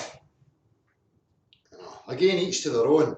For me, this is about offering up the option of progress and a further understanding, and hopefully give people tools to further discussions, and when they get in these positions of interaction that they can actually use, so that things actually start to move forward, and we don't just end up with this perpetual backwards and forwards of misunderstanding and misinterpretations.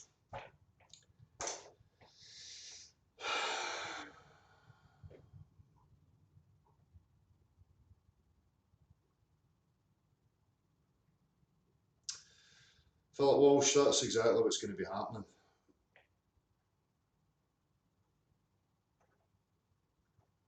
Well, that's it, Fokker. But there's an aspect that you have to look at. You have to understand what it is they're saying and go in fully equipped. This is what I spoke about being, talking about activism and being responsible. Because, what use is it if you go in irresponsibly and not empowered fully in what to expect, and you have everything lined up so that you can be concise in it? We're just going to end up with a shit show that we see continually. False dichotomies and people talking past each other.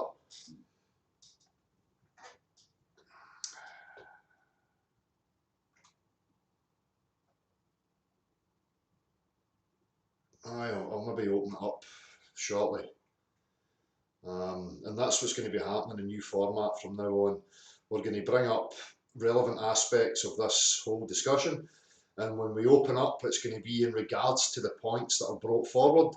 And if anybody has any questions or wants to contribute or contradict any of the points in any way, then they're welcome to do so.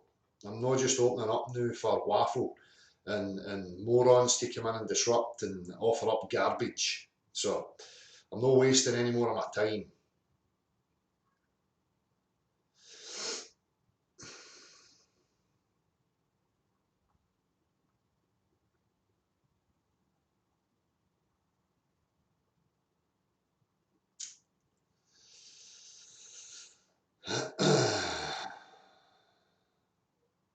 She helicopters, can you spend a few minutes on detailing how to establish first principles? Well, right away, first principles, well, what are we actually engaged in? If we're sitting at that table and it's this guy and it's going to be filmed, okay, so what is it we're discussing? We're discussing the dimensions of the earth. Okay, so it's objective. We're talking about the objective world. Yeah, okay, there's one building block. Okay, we established that. Do we understand what objective means? Yep, have the conversation, establish, an understanding if we're agreeing upon what objective means. by using examples and whatever else is required in order to find those grounds. So it's just about breaking and slowing down the conversations and the words that are being used, because people have conceptions and misconceptions of words and meanings of words. And if you don't agree and slow the whole process down, you're just talking past each other, because you've not established what that word means to the other person. This is the thing about objective and subjective. People in their subjectivity think they've got a grasp on the meaning of a word or their association with a particular word. Then they project and expect the other person to be the same as them, because we all went to school and we were all taught words and meanings, therefore, no, that's not how it is.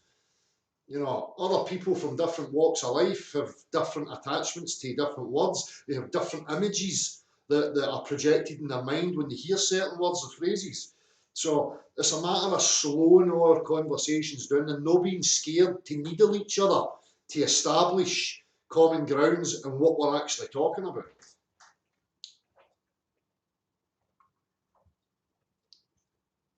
So, if I say, here in Scotland, for instance, we've got different culture, we've got different meanings. If I say, he's black, he's black and smelly, he's minging, somebody will go, oh, there's Dale, he's a racist. Listen to the words he's just used.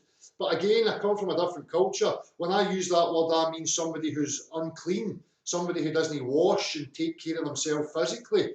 So that's the word we use to describe that type of person.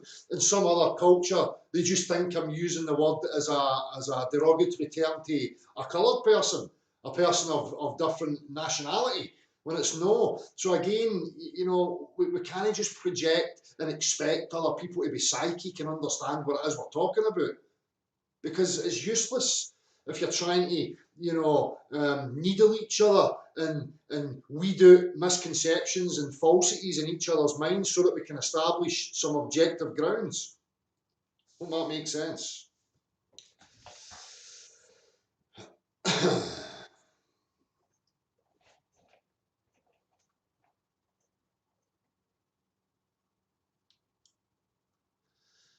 Exactly, I believe people should want to be pulled up on assumptions, fallacious reasoning and bias. Why don't you? Your feelsies, fuck your feels. This is enormous, exactly. And again, you have to understand that we're on a quest to try and establish objectives. What's objectively here in our existence or reality? No, how you feel about it. That's a different discussion. So, quite rightly, we should not be scared to confront each other. But confrontation has to be, again, there's other aspects of your demeanour, your approach. There's no point in going in with an antagonistic, abrasive attitude, because, you're just causing issues, if you're trying to progress a discussion with somebody. So there's loads of layers and complexities to our interactions,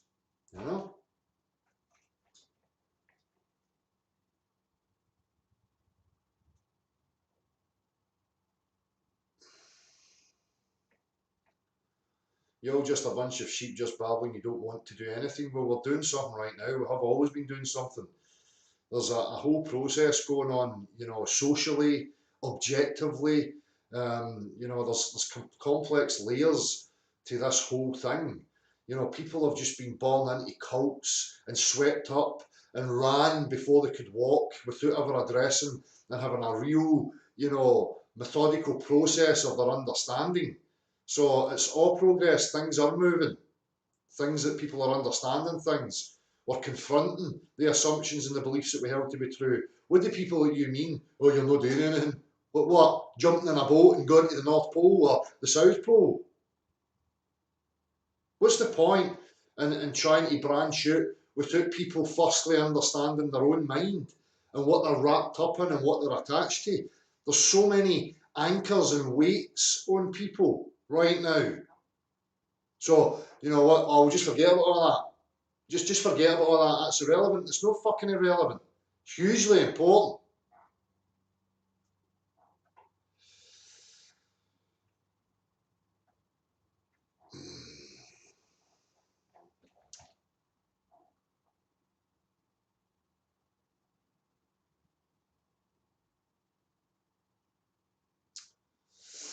Some people have nationality, some people identify with these things. Not everybody. Again, a lot of this generalising, making sweeping statements, these all lead to a breakdown in communication and a real understanding and a connection between each other. People really need to understand this. This is what they mean by magic spells and words. It's because people don't really understand what it is they're saying.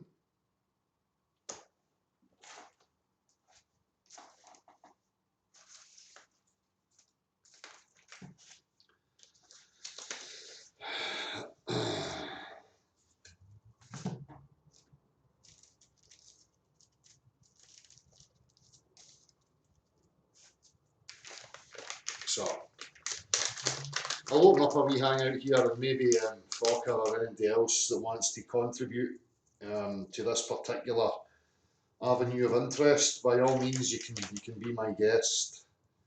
But if people are just going to bring in fucking idiotic waffle and needless nonsensical dramas and all that stuff, I'm not interested.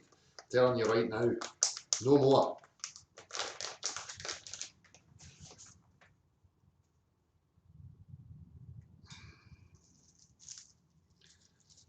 Let me just finish this and I'll post it in the chat box. So I'll open up for a wee while just to give people the opportunity, in all fairness,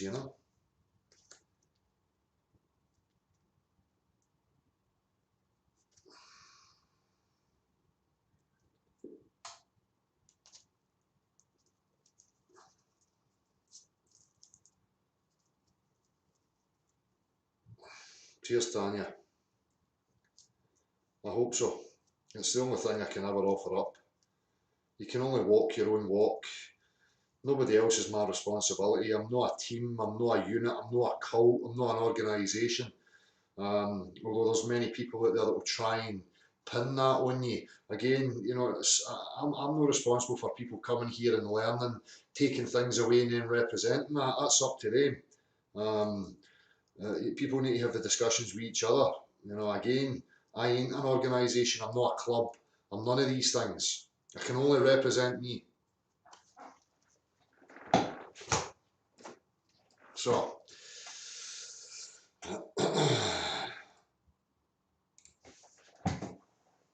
there's the link there. If Fokker or anybody else who wants to add to this, you can join.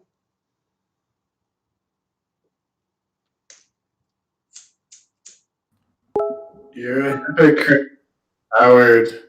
You're sitting here criticizing someone. Why don't you go do it? You're being an armchair corp.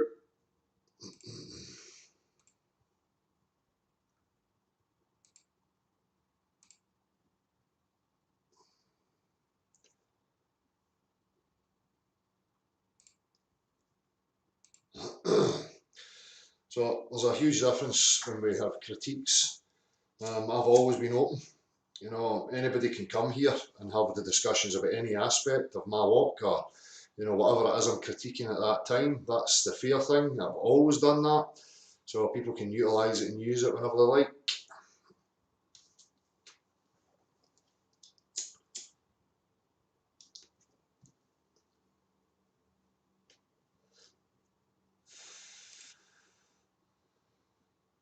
So hold on, Fokker, I'm just going to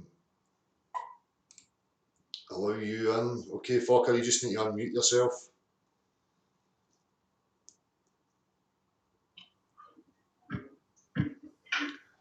Hey Joe, How's it going? how's the audio? Aye, it's fine, mate. You got this loser P Mars here again. As always, aye. Hey P Mars, get a life. So, Yeah, that was a good video, Del. That was a good breakdown. Definitely precise, of what transpired yesterday. Um, I mean, I know you're wondering what my intentions are, and it's definitely, what people are assuming here. Not about ego. It's not about subs or anything like that. It's just trying to spread the word the best I can. You know, I'm using the tools that I have, and you made Oh, you've been muted. Somebody's muted you. fuck. I better keep my eye on the mic. No, I was just saying that was a good breakdown, good analysis of the video. Yeah. Definitely a lot of things to learn from. You know. Somebody's muting you again. Rick, who's this clown here? You know, I know that people are gonna question my intention here, but it's definitely not about ego or personalities or anything. Just need to keep an eye on that muting thing, mate. Just keep your finger on the button right now. Yeah, I noticed that now. Getting the hang of it. I'm doing the best I can with the tools I have currently. You know what I mean? My intentions are good. I'm trying to spread the word. We all have busy lives. I've got a family, I've got a business, and all that. You're muted. You need to keep an eye on it just now. Rightfully so. I mean, I agree that should have sharper tools when I'm going into battle. But, I have a lot of other responsibilities and a lot of things on my mind. And I know that's not a reasonable excuse, but that's just what's happening. And, Yeah. I do the best I can at waking people up from the globe live. This is important. I'm not taking it lightly. I understand, that people feel passionately, even although people don't have a full grasp on the whole scope. But again, for me, it's about, being responsible. And when you get yourself into positions, should you be in that position? Are you equipped to be in that position? How is it following the whole progress of the thing? What's actually going to come of the whole thing? So it's understandable that people will question. Hang on a wee second here. Are you muted, Dal? So it's understandable that people will question motives and incentives, because I think there is a wee bit of that for me. There's a wee bit of people want to be part of a movement. People want to be making a difference. They want to be relevant to making a difference. So a lot of these things can drive people. And I'm not saying it's a bad or an evil trait or any of these things. I just think sometimes people act out of impulse. When sometimes, if you understand the bigger picture and the seriousness of the matter, you maybe think to yourself, well, it's not really conducive to the progress if I just put myself in this position here.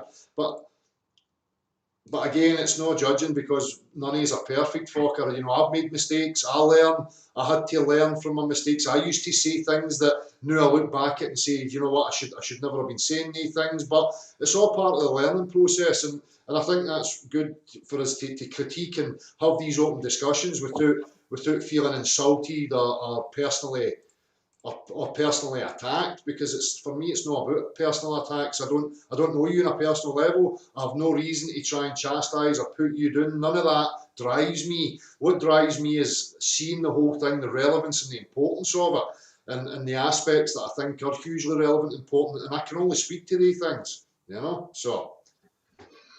Well, I 100% agree with you there, Dal. I mean, a lot of people want a background on what this debate actually was. Let me just give the background to how this kind of debate transpired. I mean, this guy, he made the news last year because he was riding his cycle across some flat area of Canada to recreate Eratosthenes' experiment. So at one of our meetups, I had somebody contact me and said they want to make a documentary about flat Earth. Of course, my guard went up, and after with this whole behind the curve shenanigans, I talked to the director twice on the phone to see where he's coming from, what his intentions are. And I got a good feel for him. He didn't want to make flat earthers look In fact, he said, I find it ridiculous how people are being condemned and ridiculed and laughed at just for having a. Yeah. So to the director, flat Earth is still a belief, and he goes, this amazes me. I think people have a to their beliefs and express their opinions. So I'm quite I'm not okay with how flat earthers are portrayed. But you So understand, after interviewing him a couple. but you understand from some of those interactions and the lack of understanding of words and people talking past each other that it perpetuates that type of thing, and in the minds of people who are looking at it, they don't really get any progress, they don't learn anything from it because nothing was really established, no grounds were really made as far as I can see in that interaction, Well, exactly. So, I mean, we'll get to the debate in a sec. And so what happened is I really didn't want him to portray flat earthers in a bad way. And I said, yeah, this sounds like you want to tell a good story here. It's a student project. And I thought it would be a good opportunity. You're going to have a handful of students that are going to watch some. And I told him, I understand you want to tell the story of flat earthers, but I would hopefully want to talk about some proofs as well, which is what any other video doesn't do. So he agreed to that, and he said, we'll get a science as well. And I said, I don't want you to edit it where you have,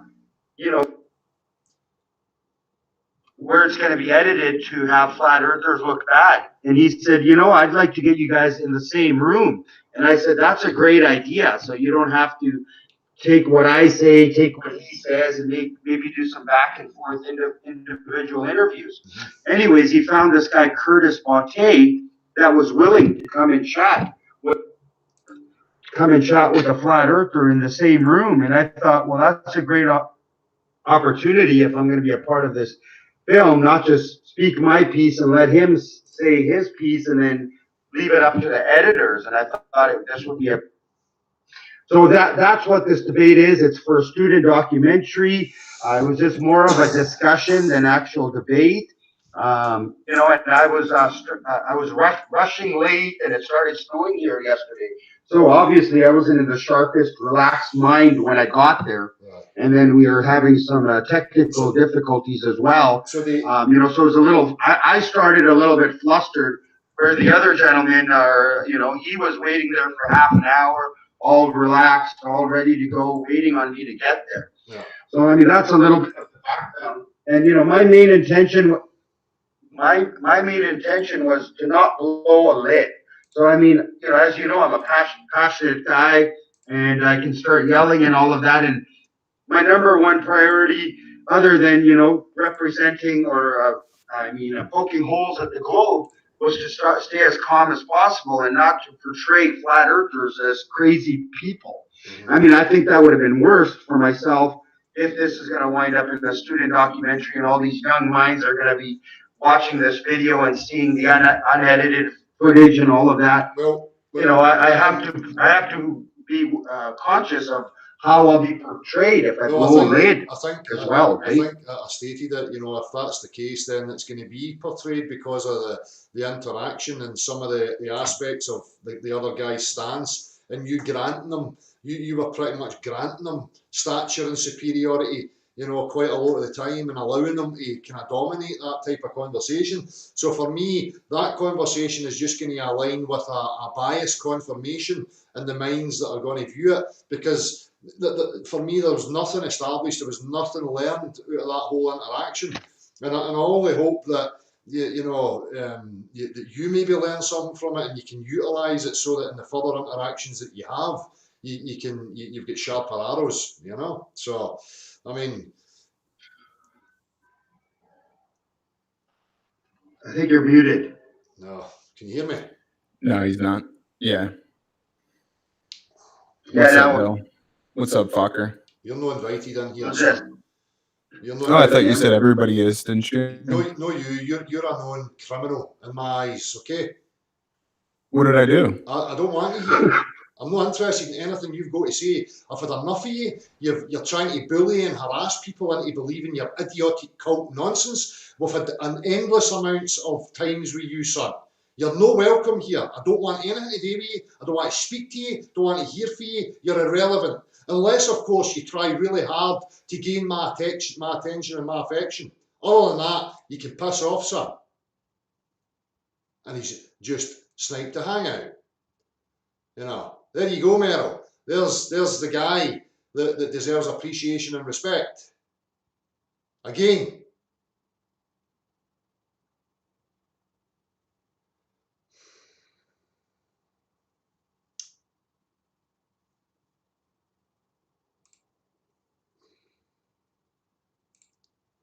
And this is the thing, just because these people understand how to snipe hangouts and stuff like that, doesn't give them the right to do so. I think that's the huge aspect that people keep missing, right? Because they're no welcome. I don't go and harass these people. They continually come here. They don't have anything new to offer.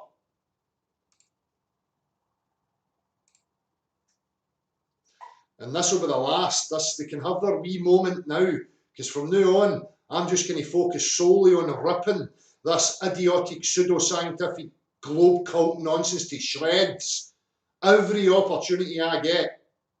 And it's not going to be open for them to snipe. So enjoy yourself.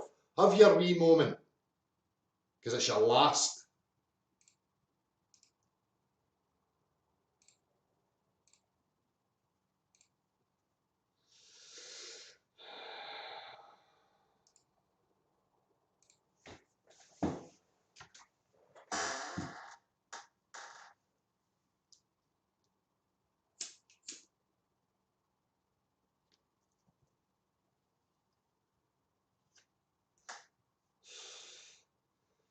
But whatever it, people, it's going to be irrelevant, the points of, Discord and Skype and all that, because I'm not interested. I'm not opening up to waffle anymore. All I'm interested in is cutting through the garbage and scything it down at every opportunity I get. I'm just going to scour YouTube, I'm going to scour these people, and I'm going to bring up the crap that they're putting out there, and I'm just going to hammer it.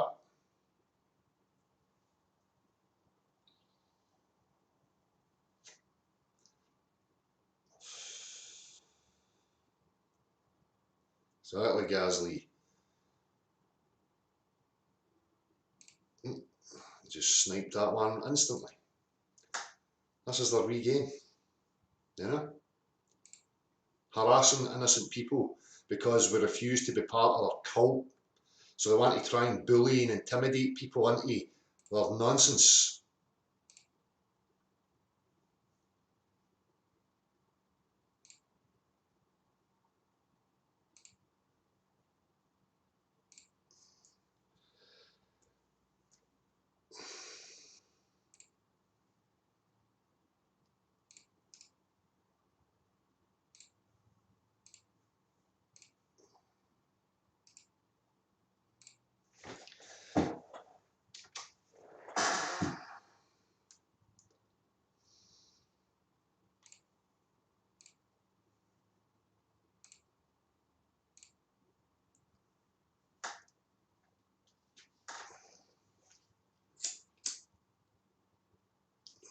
I see you coming in, Timmy, son.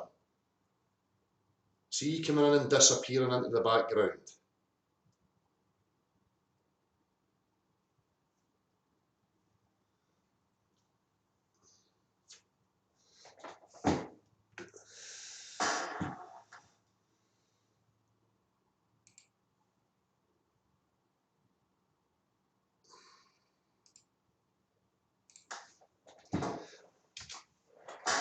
So what's happening, people that don't know, we've got globe cult zealots, known criminals, who are continually harassing and trying to bully and intimidate people. People who will come into your live hangouts, although they've been told that there's children present and that there's children in the house watching it, and they're playing pornographic material. So I consider these people on the same level as paedophilia, because they've been told and it's been stated to them that that's what's going on. They don't care. Just because you don't want to be part of their idiotic cult. You don't accept their pseudoscience, their religious hogwash. These people don't represent objectivity, openness, understanding, rational reasoning. They're vermin.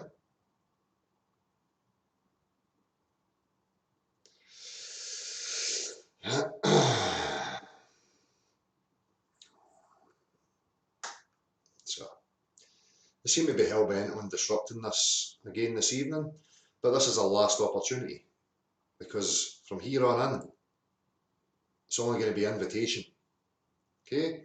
And when we present points and lay a lot of this stuff out, I will open up and we'll then see more of their behaviour, not until the points have been made. And once they start displaying that they're just going to be disruptive, we end it there.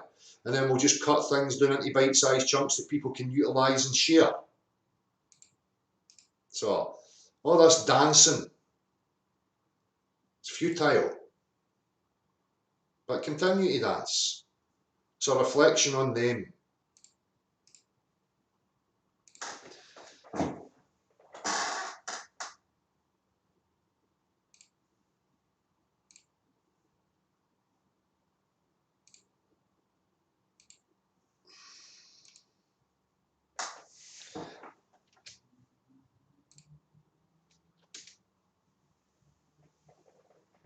Oops, bloody there.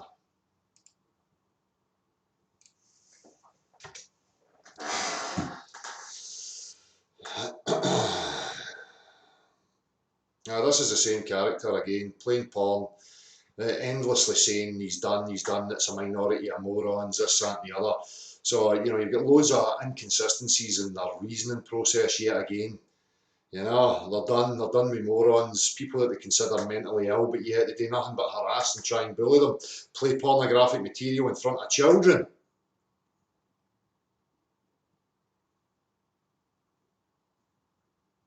Creepy weirdos.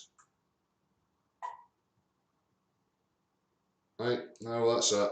They're just constantly sniping the hangouts that I open up, so that's it done.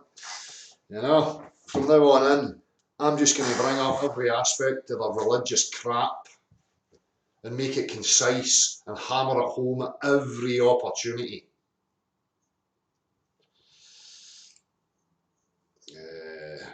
Just see here. So right now, I'll just focus on the chat box. People can interact with me through the chat box right now. If you're somebody out there who's interested in having a discussion about anything, you need to contact me, and we'll organise that and sort it out. Yep. That's that EGS 2000, grind them down. They dance for us. Again, I have to keep reminding people, I don't need to go anywhere. I can just open up here and they will come and dance for me. You know? That's the culty behaviour. You're witnessing religious zealotry from cult lunatics that can't just mind their own business and let people be free to explore themselves and each other. They somehow think they've got the superiority and the right to impose themselves on us. That says a hell of a lot about them. I think that's one aspect I will be needling down and looking at, the psychology of people like Timmy and P. Mars, and remind people that they're vagrant scum. And if you're in the vicinity of these people, I would be very concerned about you and your children's safety and the other people around you. People like them should have labels on them. They're a danger. And they're openly expressing what they're like. So be wary of these fuckers.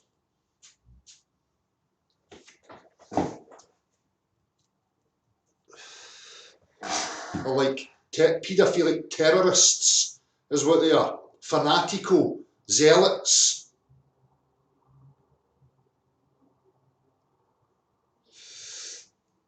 So anyway, what have we got in the chat box?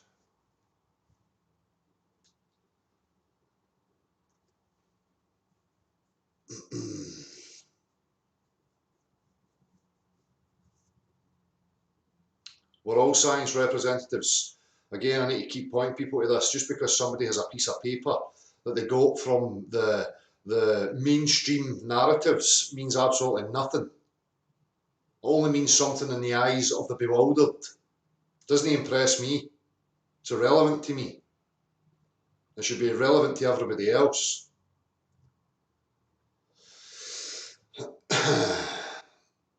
No, I've not seen. Is this the thing with Brian Cox? Just some guy. a bit about gravity. Again, gravity, observing a phenomena of objects falling and then making up stories about what causes that and what's behind it. You can contact me at abchao77@gmail.com.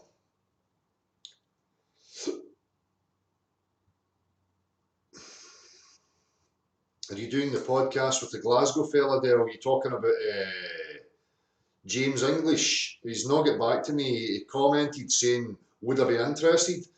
And I agreed, because what I see is that he offers the opportunity to speak openly without interruption and not coming from a religious zealot type point of view. So I would embrace a situation like that, but he's not get back to me. I can only imagine that people in surrounding would probably pressure not allow it to happen because it would reach a wider audience. So we can only see what happens, but I'm definitely open to an opportunity like that.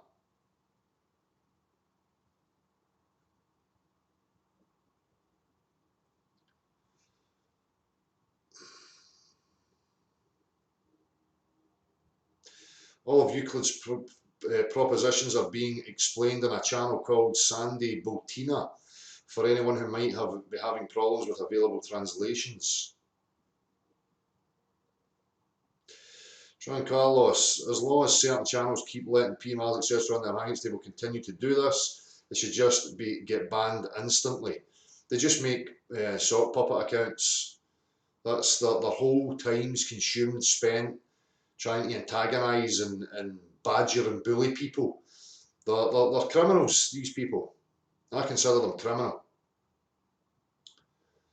They don't respect people. They don't respect people's rights to be them and to interact with each other freely. They think they have some sort of high ground that they can come about and start trying to influence and annoy people. Again, it's an insight into the workings of their mind and what they actually are. Predators.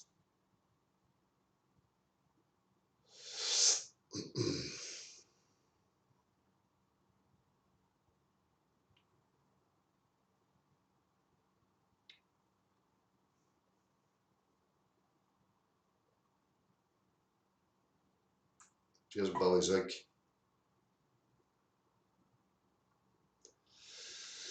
Again, this is a problem.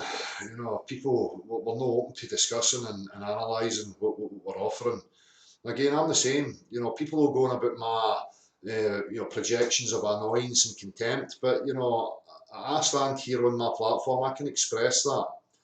It's the content that we're analysing, not the expressive aspects. So again, people can come here and they can critique and pull me up on whatever they like in a manner that is respectful. I'm open to that anyway, you know, and so should everybody be. We shouldn't be worried about egos taking bashes and you know, acting victims and all this kind of stuff. As soon as people start emotionalising, then we've got an issue.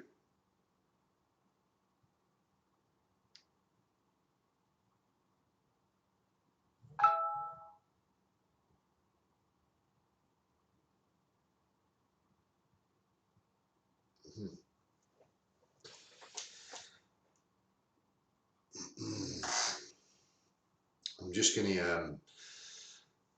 to open another one quick here, just to give the opportunity to maybe add a wee bit to this to see if he's back yet.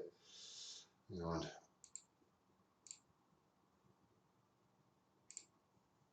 Let me just see here.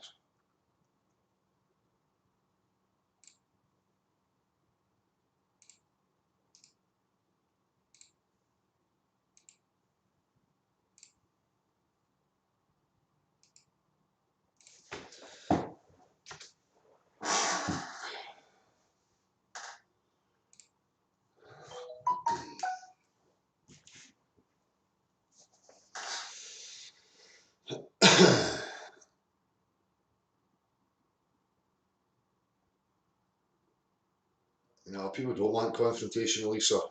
Again, people think confrontation's a battle of opinions and dominance and pissing contests. You know, it's like, You know, if we take another example of something objective and we get in a group and we want to have a discussion about the objective, what starts happening is you have stature competitions eating in, that somebody wants to be the dominant force in the group and start trying to rule it, and you've got all these complexities. It's always the same, you know. And if somebody says, "Oh, the grass is blue," and somebody says, "No, it's not, it's obviously green," then it's, "Oh, what you saying, I'm wrong," and you know, and it ends up a whole fucking, because everybody emotionalizes things through stature and hierarchy and the need to impress and the need to be right and all these different influences. It's a fucking absolute mess. I'm not responding to him. I couldn't give a fuck.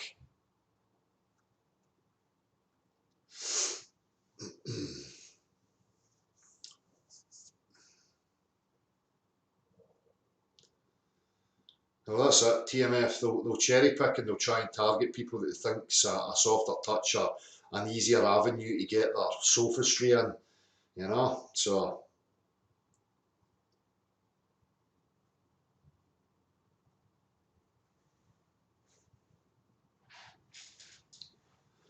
you may have enough evidence to get emotional and physical with the authorities, but you know, you have to be smart and understand what you contribute to and how you're contributing to it. You know, blaming another man for your conceptions, your beliefs, your desires, wishes, expectations is preposterous. People need to rein that in as well. You know, the blame game, that's another aspect of this. People are quick to jump to being the victim and then looking to chastise and blame somebody else, which is the very same mindset. As soon as we start trying to oppress and control others, then you're no different to them. I'm not, I want to be fascist dictator.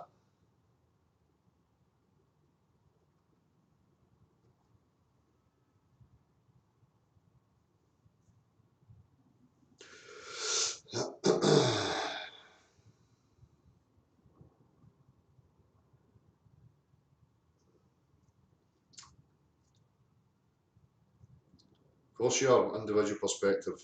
Everybody should be annoyed, but you know, be smart. Turn that energy and utilise it. Turn it into weapons that damage. You know, no physical. You don't have to do any of that unless somebody's getting physical with you. You know, this is a game of manipulation. It's a war of information. And people need to understand how they're processing information and how they're influenced by previous influences from childhood, associations with words, associations with images, associations with, you know, behaviours and interactions, and there's loads of digging that people have to do internally.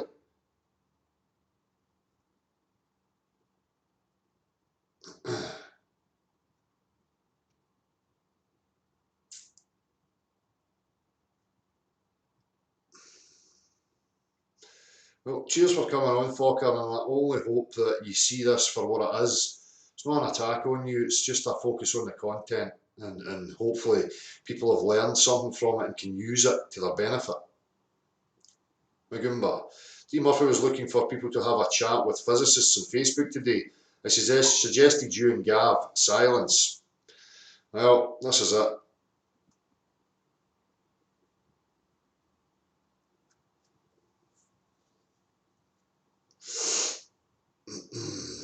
Explanations about tides are absolutely meaningless.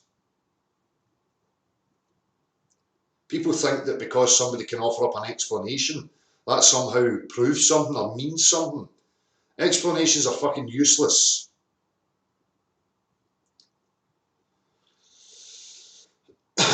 Well, if people are not willing to, you know, engage and have resolve, then that's fine. You know, people just need to learn when to part ways and go on with it.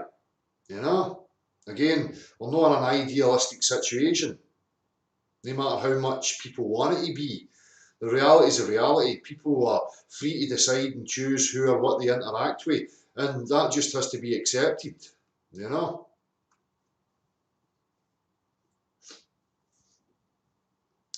If people are going on and on and on about certain aspects, but no willing to have the head-to-head, you know, interaction, then, you know, there's an issue there as well. You know, say what you have to say and then just move on. But if people continually spiral it and never come and have that interaction and have resolve and further understanding, then there's issues there as well.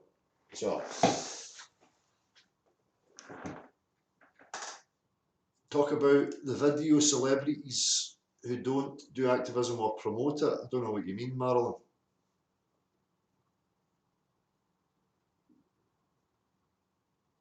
No, we don't need to hold hands, Elisa, exactly. No, I fucked my GoPro up. Hopefully I can get the funds to get a new one for the bike season because I would like to use it. But we'll see what happens. Talking about meetups, I'm going to arrange a meetup very soon. I've been waiting for a wee, the spring to come in. Obviously it's a bit better when the spring comes.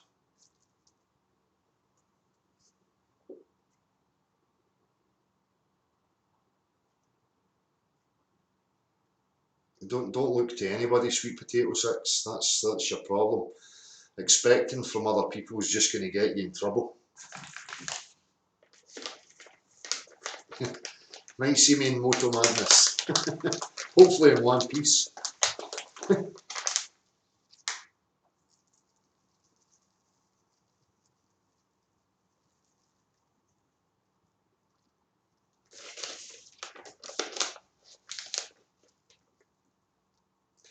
The email is abchao77@gmail.com.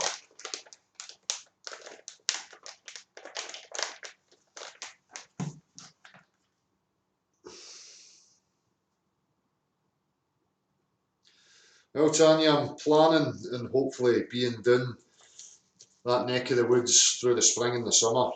I've got some people that I really like to visit, so I'll air that when the time comes.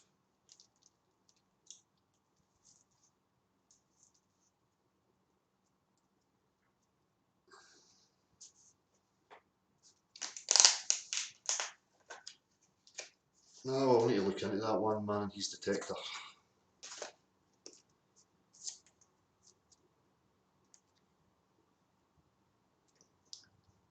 On to Marshall. Marshall went on to do his own thing.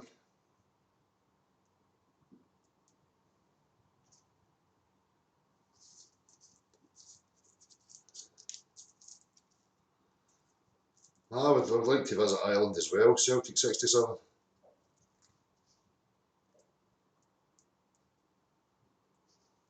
Yeah, the problem with things like 9/11 is nobody's going to get any closure.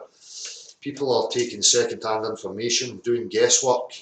There's physical aspects like how the buildings fell, the engineering aspects and things like that can be looked at and understood, but sequence of events, what actually happened, it's very difficult, and I think for people to get closure on it, it's not going to happen, especially as time progresses on. The only thing that I can ever do is point to people and say, look, there's inconsistencies with the official narrative, so that they can then say, oh, well, I'm being lied to here, or, people are misrepresenting. That's as far as I can go. I can't say, look, there's inconsistencies here. This is what actually happened. And I think that's where people go wrong. It's all very well just pointing out inconsistencies so that they can then see that there's an issue. Again, I would have to point to people and say, look, unfortunately, I wasn't there. I'm looking at second-hand information and trying to make the best of that. That's not good enough for me. Gav, you're here at last.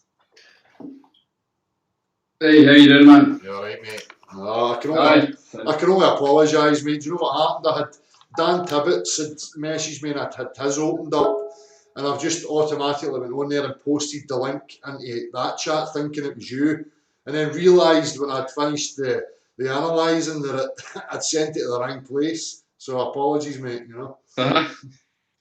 Oh, no bother, man. I was stuck in a call anyway, so I couldn't have joined earlier. So, and then I thought you're on a roll, so I wouldn't have wanted to disturb you anyway. So, all right, no bother. Cool. So, did you go through that video? Aye. I did. Oh. Aye, good, because I had a watch at it up front as well, I mean, I think the thing that I've found, how should I say, lacking in the whole conversation was that it didn't actually come to any conclusions, agreements, or real understanding. Yeah. I missed the establishing of first principles to begin with. I thought the guy on the side of the globe, so to speak, he was given. He said he was some kind of scientist. I think an environmental scientist, right? Yeah. So, and irrespective of the fact that no scientist is better than any other man or woman on this earth, right? Exactly. It seemed to me that he was getting too much credit, yeah? Yeah.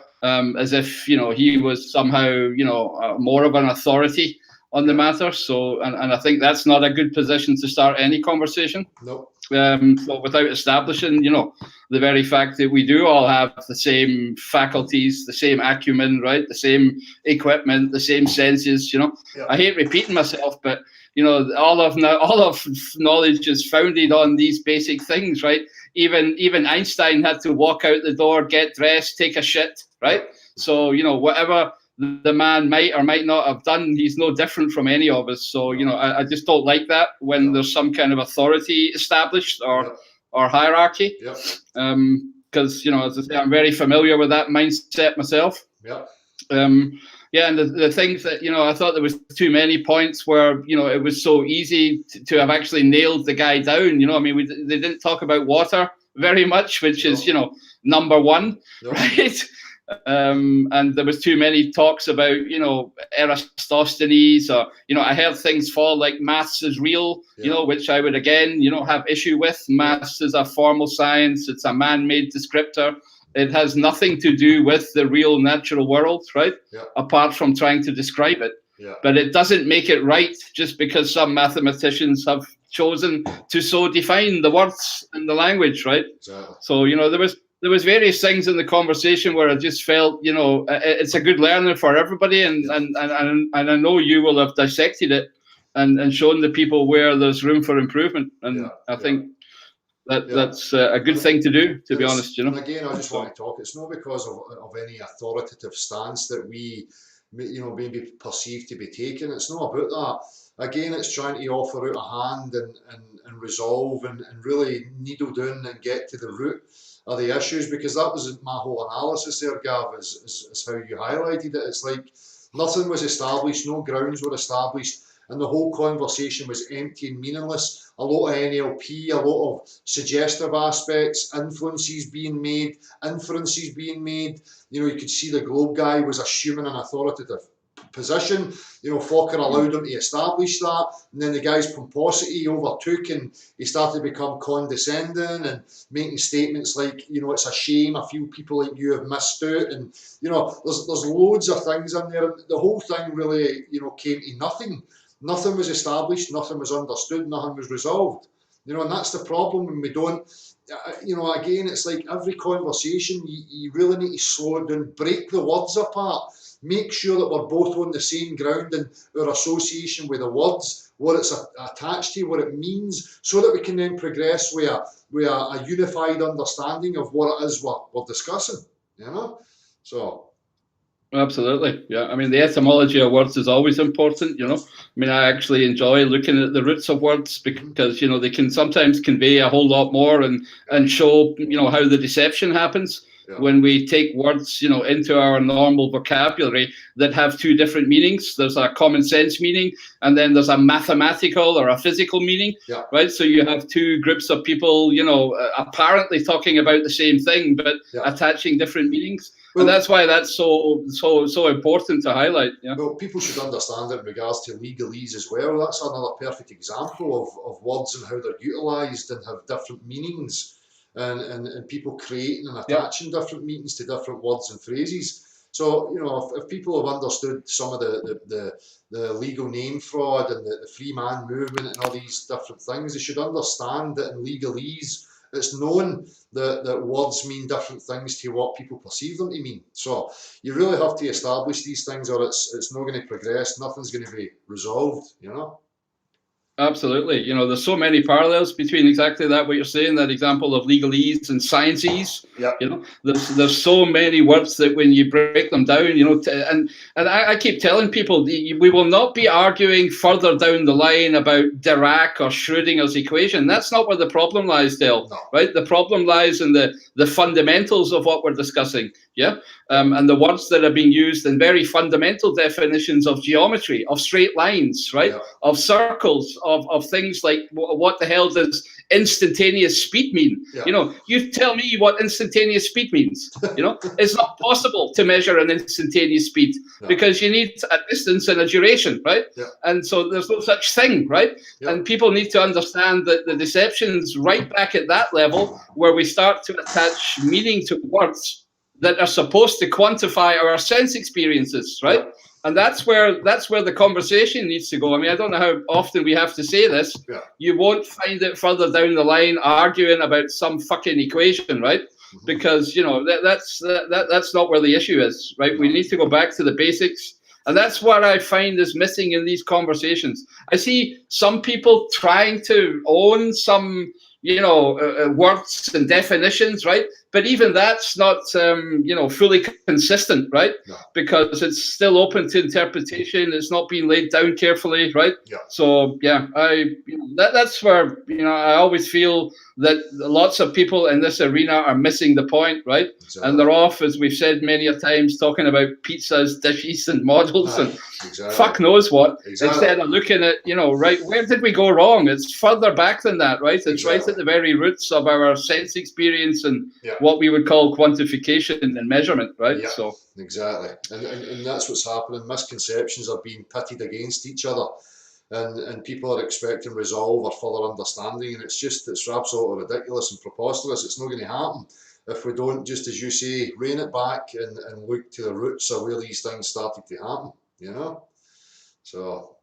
yep. Because that's the explanation of how we're all deceived, right? As I say, it's not further down the line talking about some mathematical equation or formula, right? Yeah. You know, these things, mathematical equations can be engineered to give real results, or they can be engineered to give imaginary stories, right? Exactly. That's that's where we need to pull them all back and find that common ground. So what do we actually mean by certain words, and you know, how can we all agree on that, and then we can move forward and have a discussion. Exactly. And that's, if you like, what didn't happen in that whatever discussion slash debate slash interview thing, right? So no, it seemed like emotional, you know, point scoring. You know, one against the other and feeling when they've scored a point. Again, it's part of sophistry when and debating tactics when you're just trying to sway the onlooker into a belief system and aligning with your particular bias because you've managed to influence them using, you know, whatever means you can. And that's not what this is about. We're trying to establish what's objectively there, and how we go about that. You know, so. There's loads of complexities and loads of layers, which obviously we've discussed today, and we're going to try and formulate a method of you know, dissecting the whole thing from beginning to end, if we can achieve that, and just go through it methodically and try and leave no stone unturned. You know, so. yep. Yeah, no, I'm looking forward to that. And even though it's a complex task, and as you say, one of the things that it does incorporate the human mind as well, right? Yep. We are always part of that equation in any observation, in any experiment, in any thought process, right? It's a huge and part. if we don't understand how our own mind works and get rid of the garbage and the baggage and the bullshit and the emotion, Yep. and you know, if we can't filter that out, we're always going to have problems, right? So Exactly. so we need to highlight that as well. Yeah. Yep. Right, so looking forward to it. It's a task, but we can just start methodically and try and lay it out, you know, as best we can, and also encourage people to get involved and stick their neb in and see what they've got to offer, you know, because this is what this is about, you know. As I say, me and Gav are not sitting here, we have all the answers, you know, but what we can establish is a methodology of filtering information and breaking it apart and having a look at it to see what stands up and what doesn't stand up, you know. So if people can grasp the method for that, you know, it'll take us to a better understanding. It's not a method to be the be all and end all, that all of a sudden it's a shortcut to omnipotence and knowing everything. It's not what this is about, you know, so. No, absolutely. But if we can at least point out where, you know, the fluff has to stop, right, and where the bullshit has to end, and where we need to start. So I'm looking forward. I think we wanted to try it out on Saturday. Yeah. And, you know, if we can stop all these gobshites coming and fucking hassling us, you know, Yeah. or at least delay their interactions until after we've made the points, then, Exactly. you know, that also will go a long way, I think, because Exactly. to be honest, it's pretty disruptive what these guys are doing, and Yeah. you know, I've got no time for them at all, you know. No, But if they think they're getting to me, or they think I'm going to stop, then they're dead fucking wrong, Exactly. you know. So exactly, this is it. You know, again, it's just a reflection on them and what they are a part of and what they are. You know, it's not a reflection on us. We don't invite them. I'm not interested in them. I'm not interested in conversing with dogmatic, you know, zealots that are just looking to try and pull people into their bias. You know, I'm not interested in that. I'm looking for intellectually honest people that are willing to step up to the table and have the honest discussion. You know, and if we're not getting that, I'm not interested in you. You've got nothing to offer me. Yeah. absolutely, you know, one, I'm too old in the tooth. Second, Dell, you know, we've been at this now for 3 or 4 years, and I don't want to, you know, all the current characters in the arena are not bringing anything new to the table. So, you know, what we want is, you know, real honest people coming forward and discussing this in a reasonable way, Yeah, right, and exactly. not this nonsense. So exactly, mate. So, well, but hey, I'll leave you to it. You probably had a long evening, so aye, I'm just gonna round off, mate. You know, see what's happening in the chat box for a minute or two, and then I'll speak to you. We'll get organised for Saturday. cool, right? Nice Thanks one. for the invite again, my man. And aye, apologies thanks again. everybody. Apologies again for my slip. My Hey, attention no bother, being man. drawn. You know, that's what happens. You make assumptions, mate. You know. No, no bother. See you Yeah. soon. Speak soon. Bye, everybody. Take care, mate. Bye.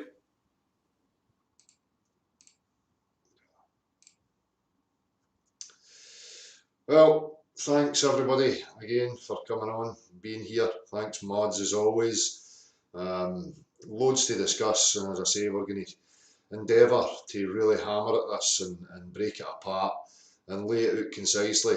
So as well as, you know, presenting things in the hangouts, maybe over a period of a couple of years, the intention is to break some of these aspects down and put them in bite-sized chunks so that people can utilise them, use them, share them, you know, whatever. It's going to be there for people to do whatever they want with it. So I can only hope that it's going to be useful to you. And that's about it.